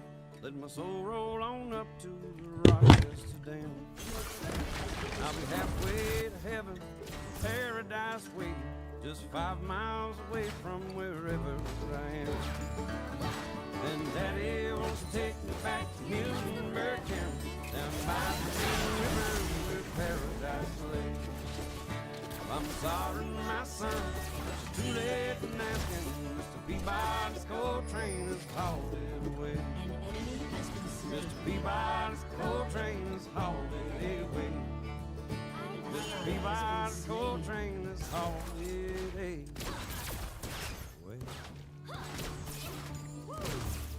An enemy has been slain.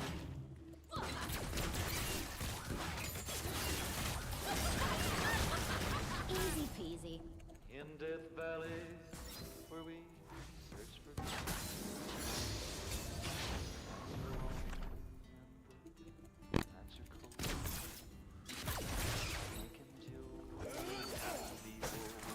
I might just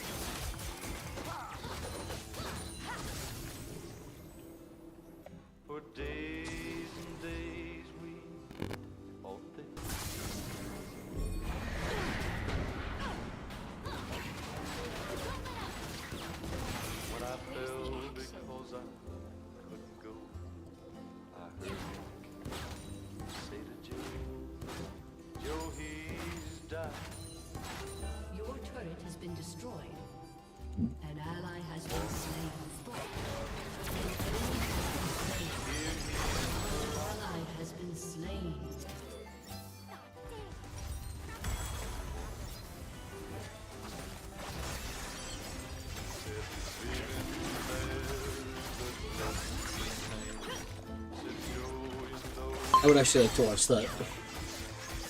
I hit her with the bullet on the way out, I popped it, I didn't kill her still.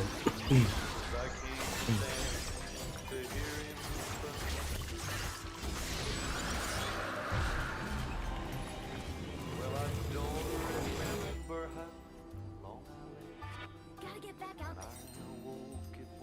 There's a sword for making things explode. This is I it. saw the buzzard circling miles ahead. I knew Hank and Joe were dead. Through my dying eyes I could see little gold nuggets under me. I knew it wouldn't be too long. If it's worth shooting once, it's probably worth shooting a lot. My bones, 'cause I'm dying.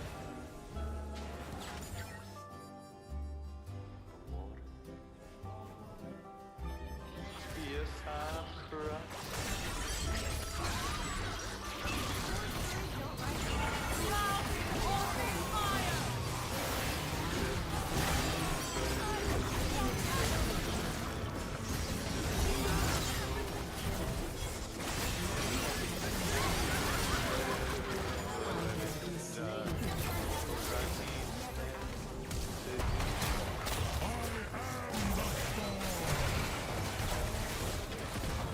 Bombardier.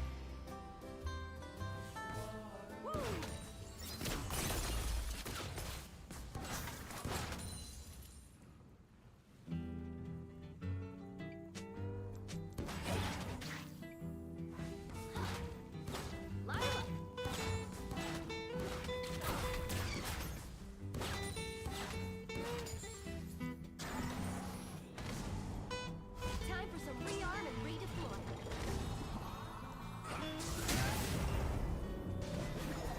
Oh. Can't wait to try this out.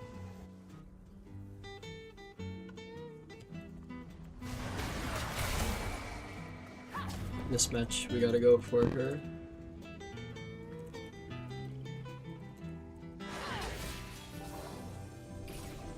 You don't hurt him if you don't hit him.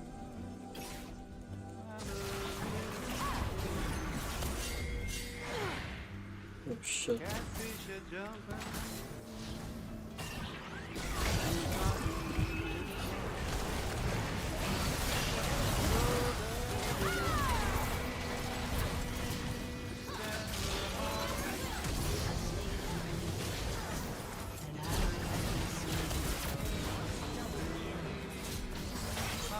Enemy double kill.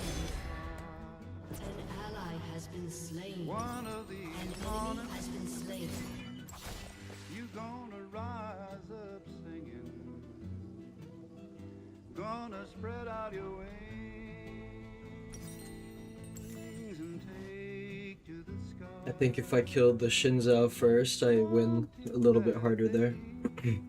Who's next to you? Who's punching you in the face? Punch him first. Don't punch the guy who's weaker than him before the guy who's punching you in the face right now. That's the moral of the story.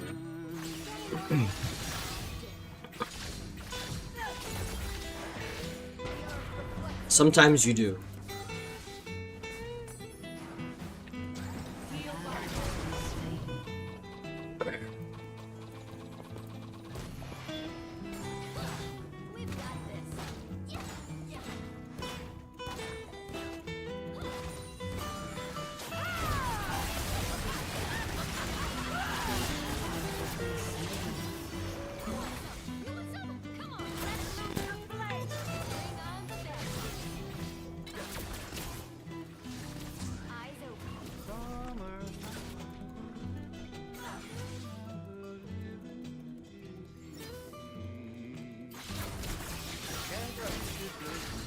Did not realize she was so big. That's actually a passive-aggressive comment.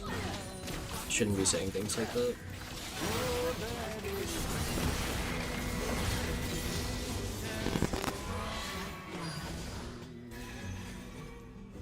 Back to base. Enemy killing spree. An enemy has been slain. Hush, little baby, don't Shut down. you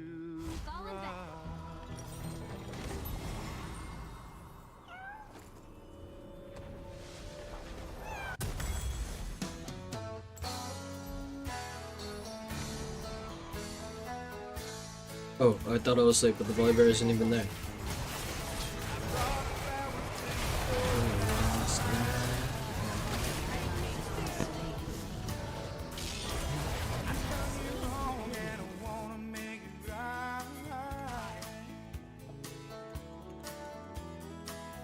You say I'm not welcome here. I know it all perfectly. I can't help but wonder what it might be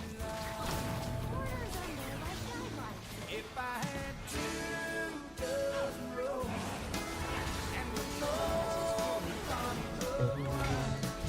If I really could hung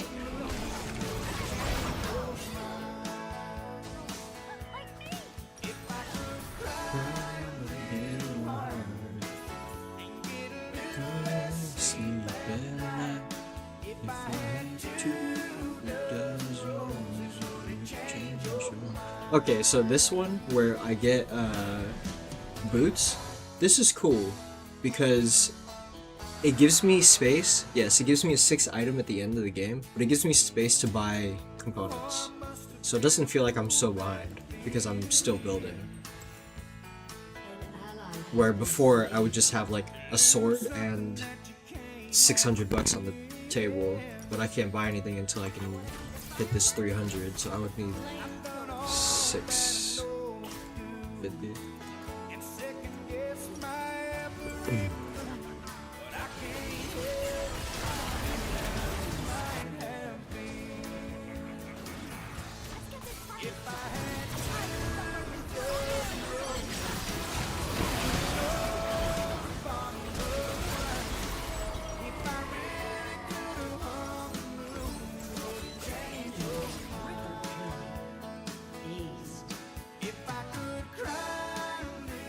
And when it's over, it's over.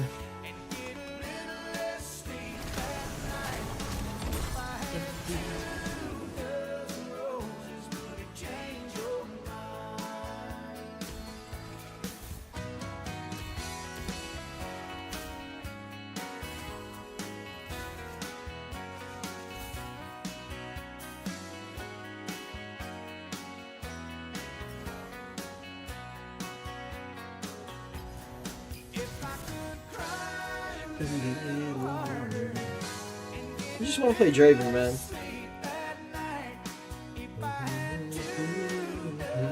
Oh my god, my throat, bro.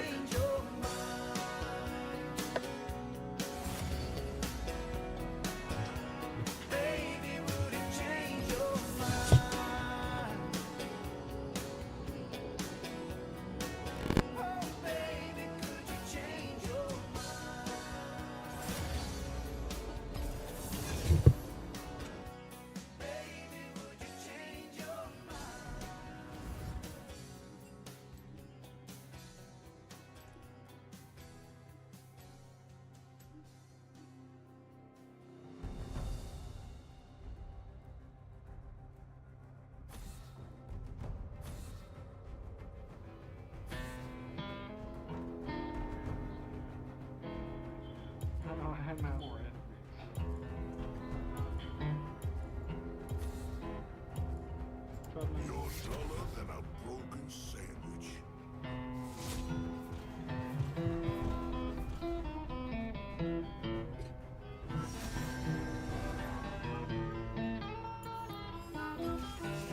Welcome to the League of Dreaming.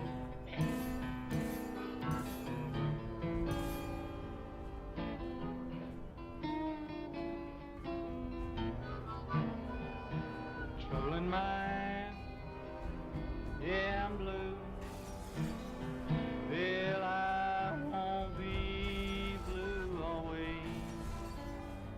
Yeah, the sun's gonna shine out my back door someday.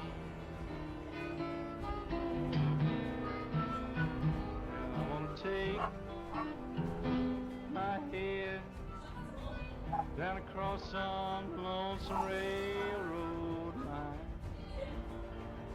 It's 219. He's my trouble mind.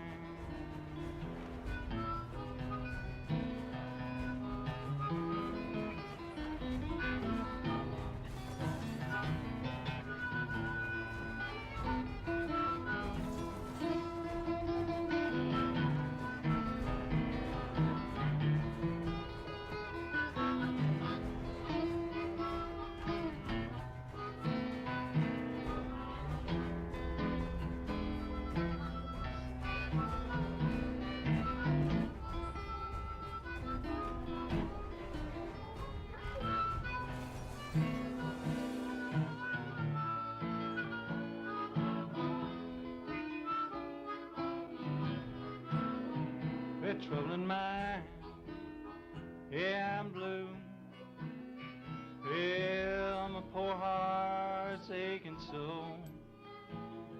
I never seen this much trouble my whole life before.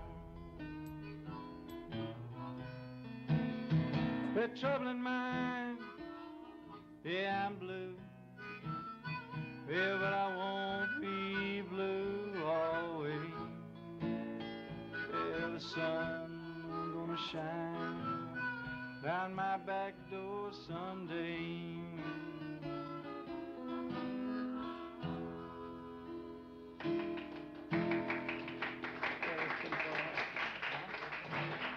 Close enough.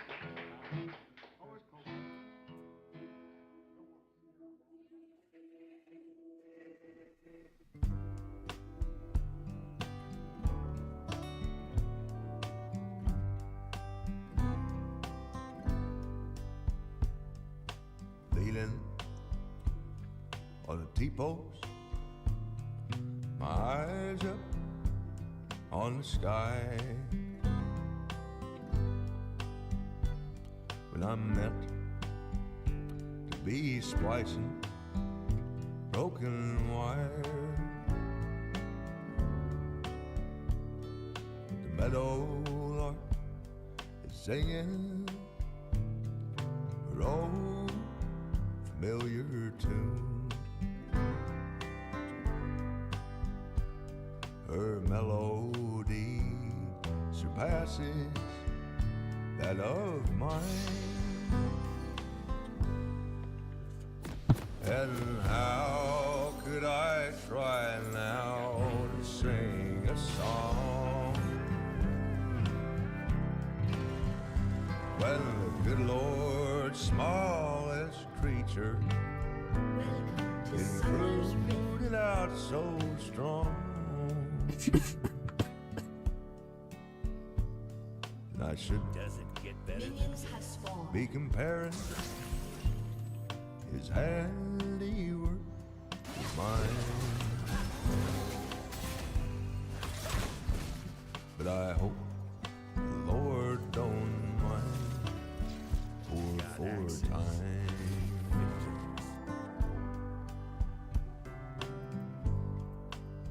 Later on that evening, just banging down the road,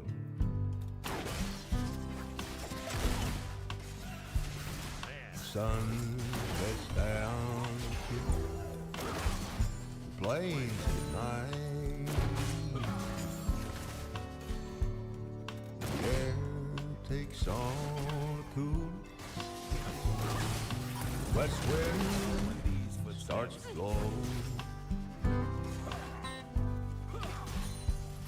It's pushing up rain cloud into sight. And how could I try now to tell the tale when It's so tragic. Getting jumped like that.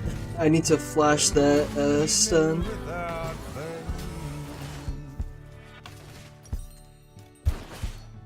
And I should be comparing you mine. But I hope Lord don't mind for time. Yes, I hope Lord don't mind for time.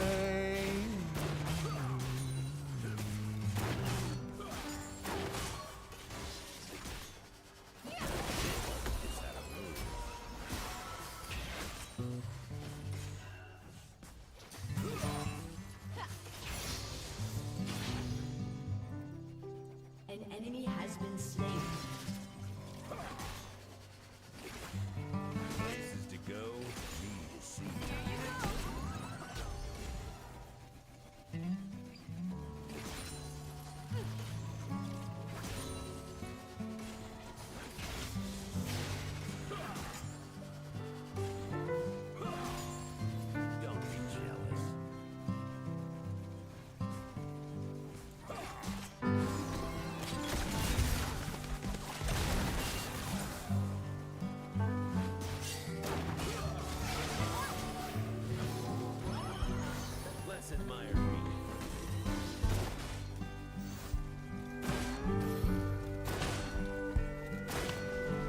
We gotta fucking go.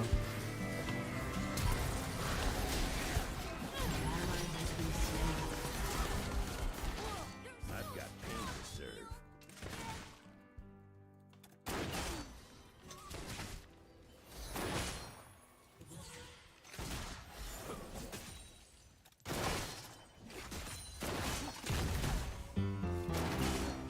Doesn't get better than this.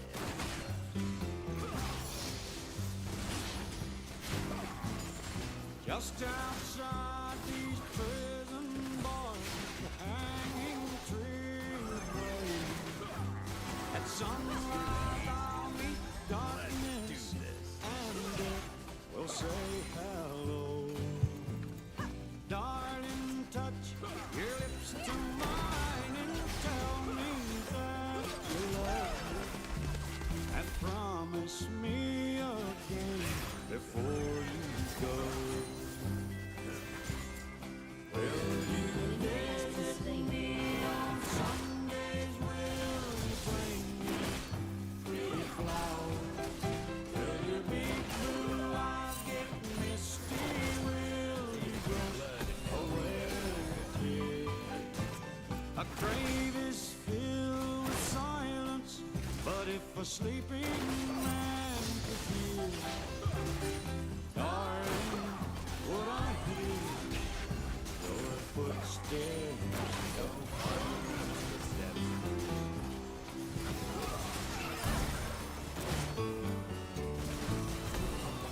Promise me that time won't separate me from your memory, that you'll remember me until the days it so fast.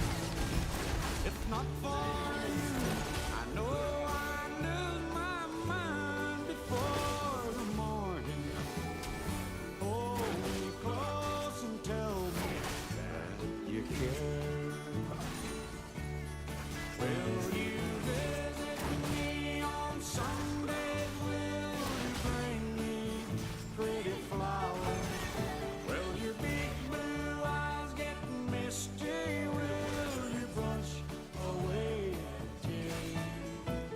A grave is filled with silence, but if a sleeping man could hear, darling, would I hear your footsteps again?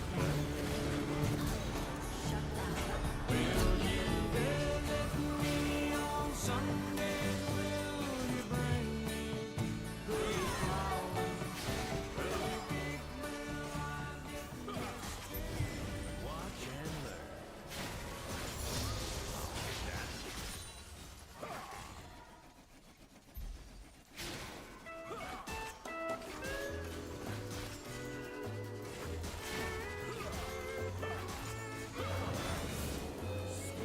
It don't hurt anymore.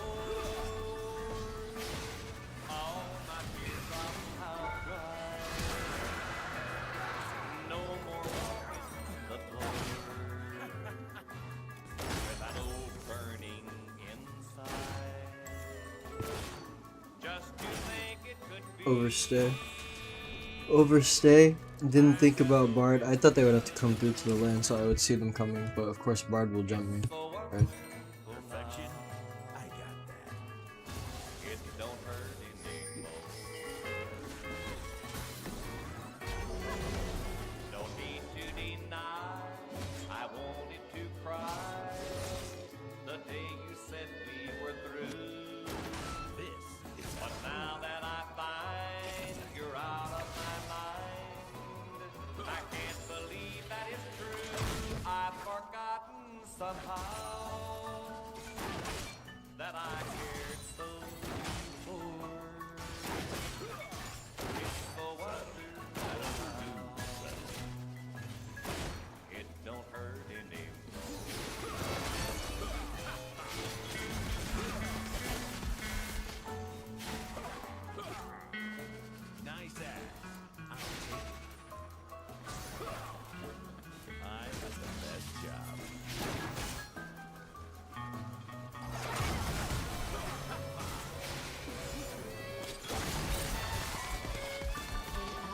I'm out of juice. Don't be jealous.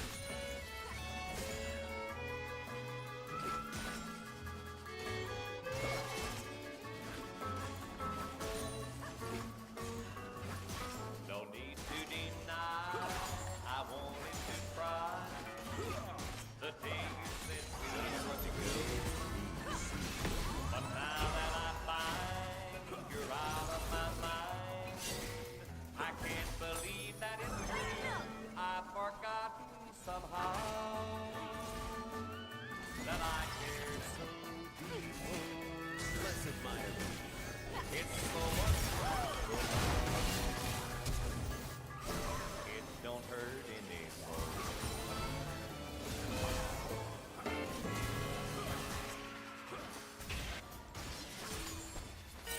An ally has been slain.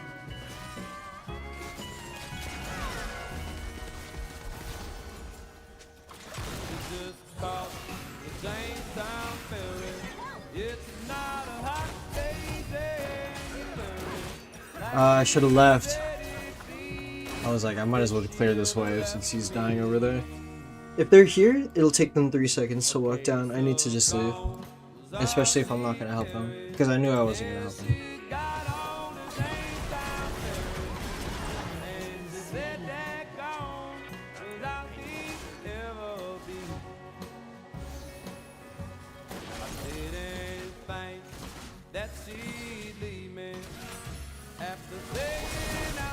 I miss. I miss.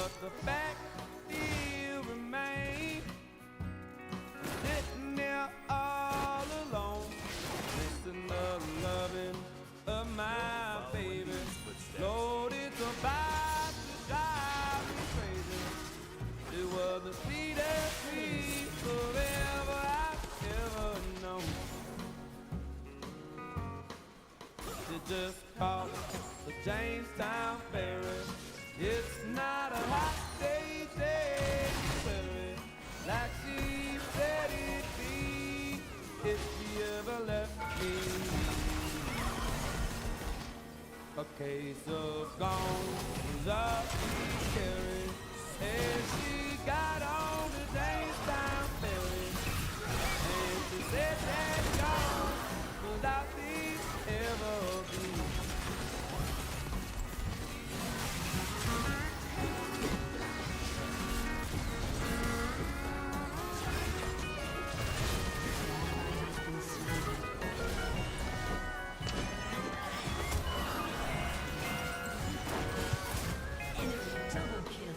As I walk through that valley of honky-tonks and bars, I remember how she told me, comfort me with thought.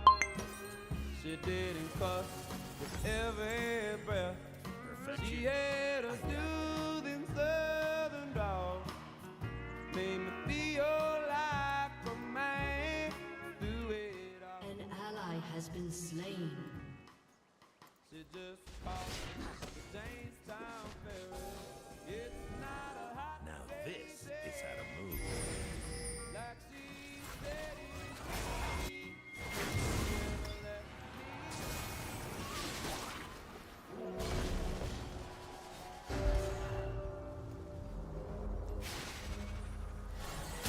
Axes need victims.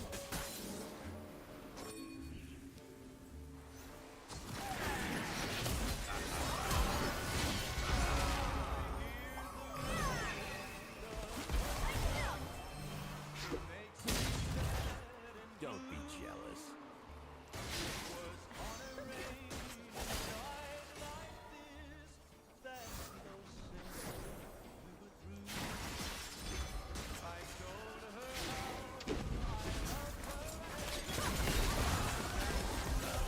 I don't do subtle.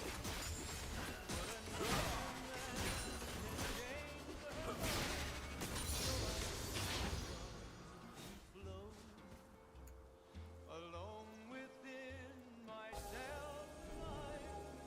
My heart is filled. Places to go. She's still not back. Big dummy.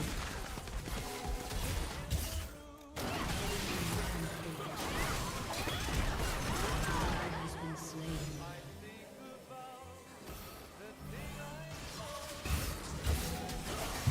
Let's admire me.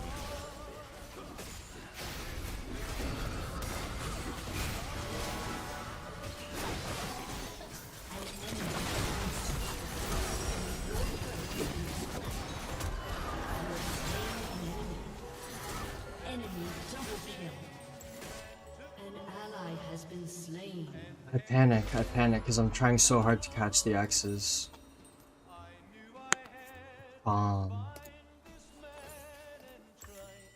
Envision where the axe will land, not rely on looking at where it is. It's not there, it's not there. Punch, step, it's gonna be right where I'm clicking. Doesn't get better than this.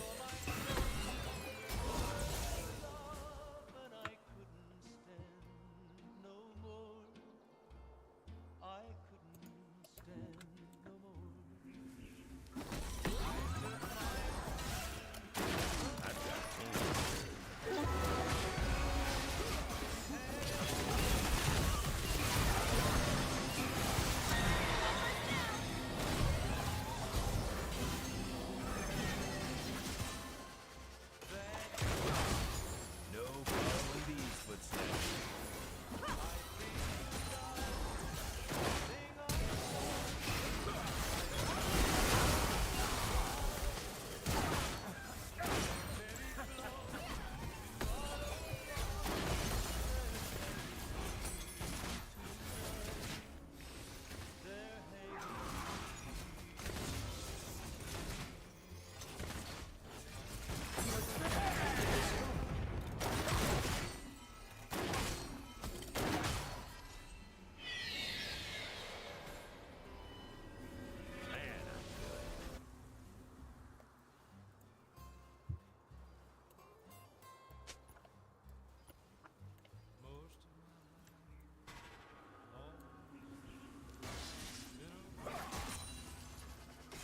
This is where Draven shines.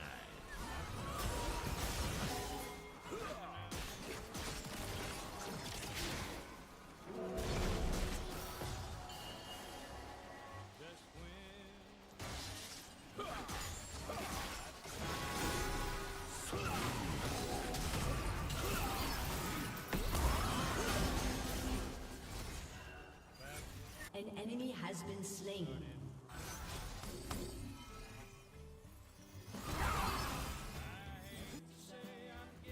Perfection? I got that.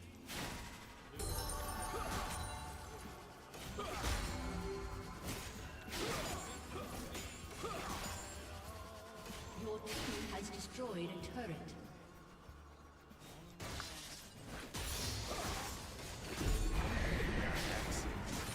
Walls are dangerous.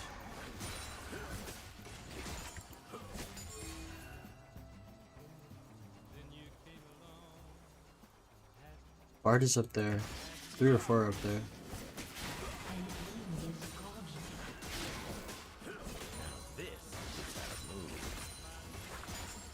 Enemy double kill. Thank you.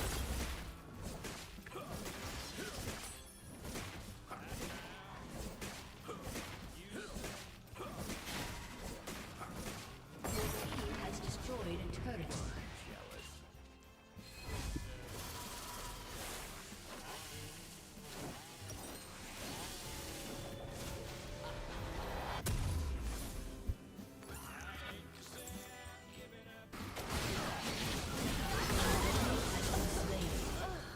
Enemy killing spree.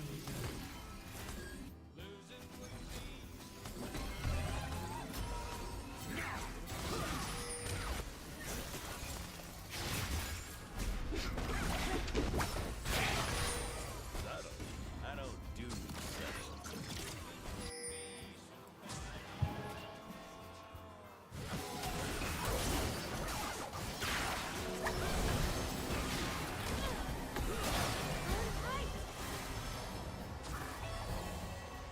Let's admire me. Your turret has been destroyed.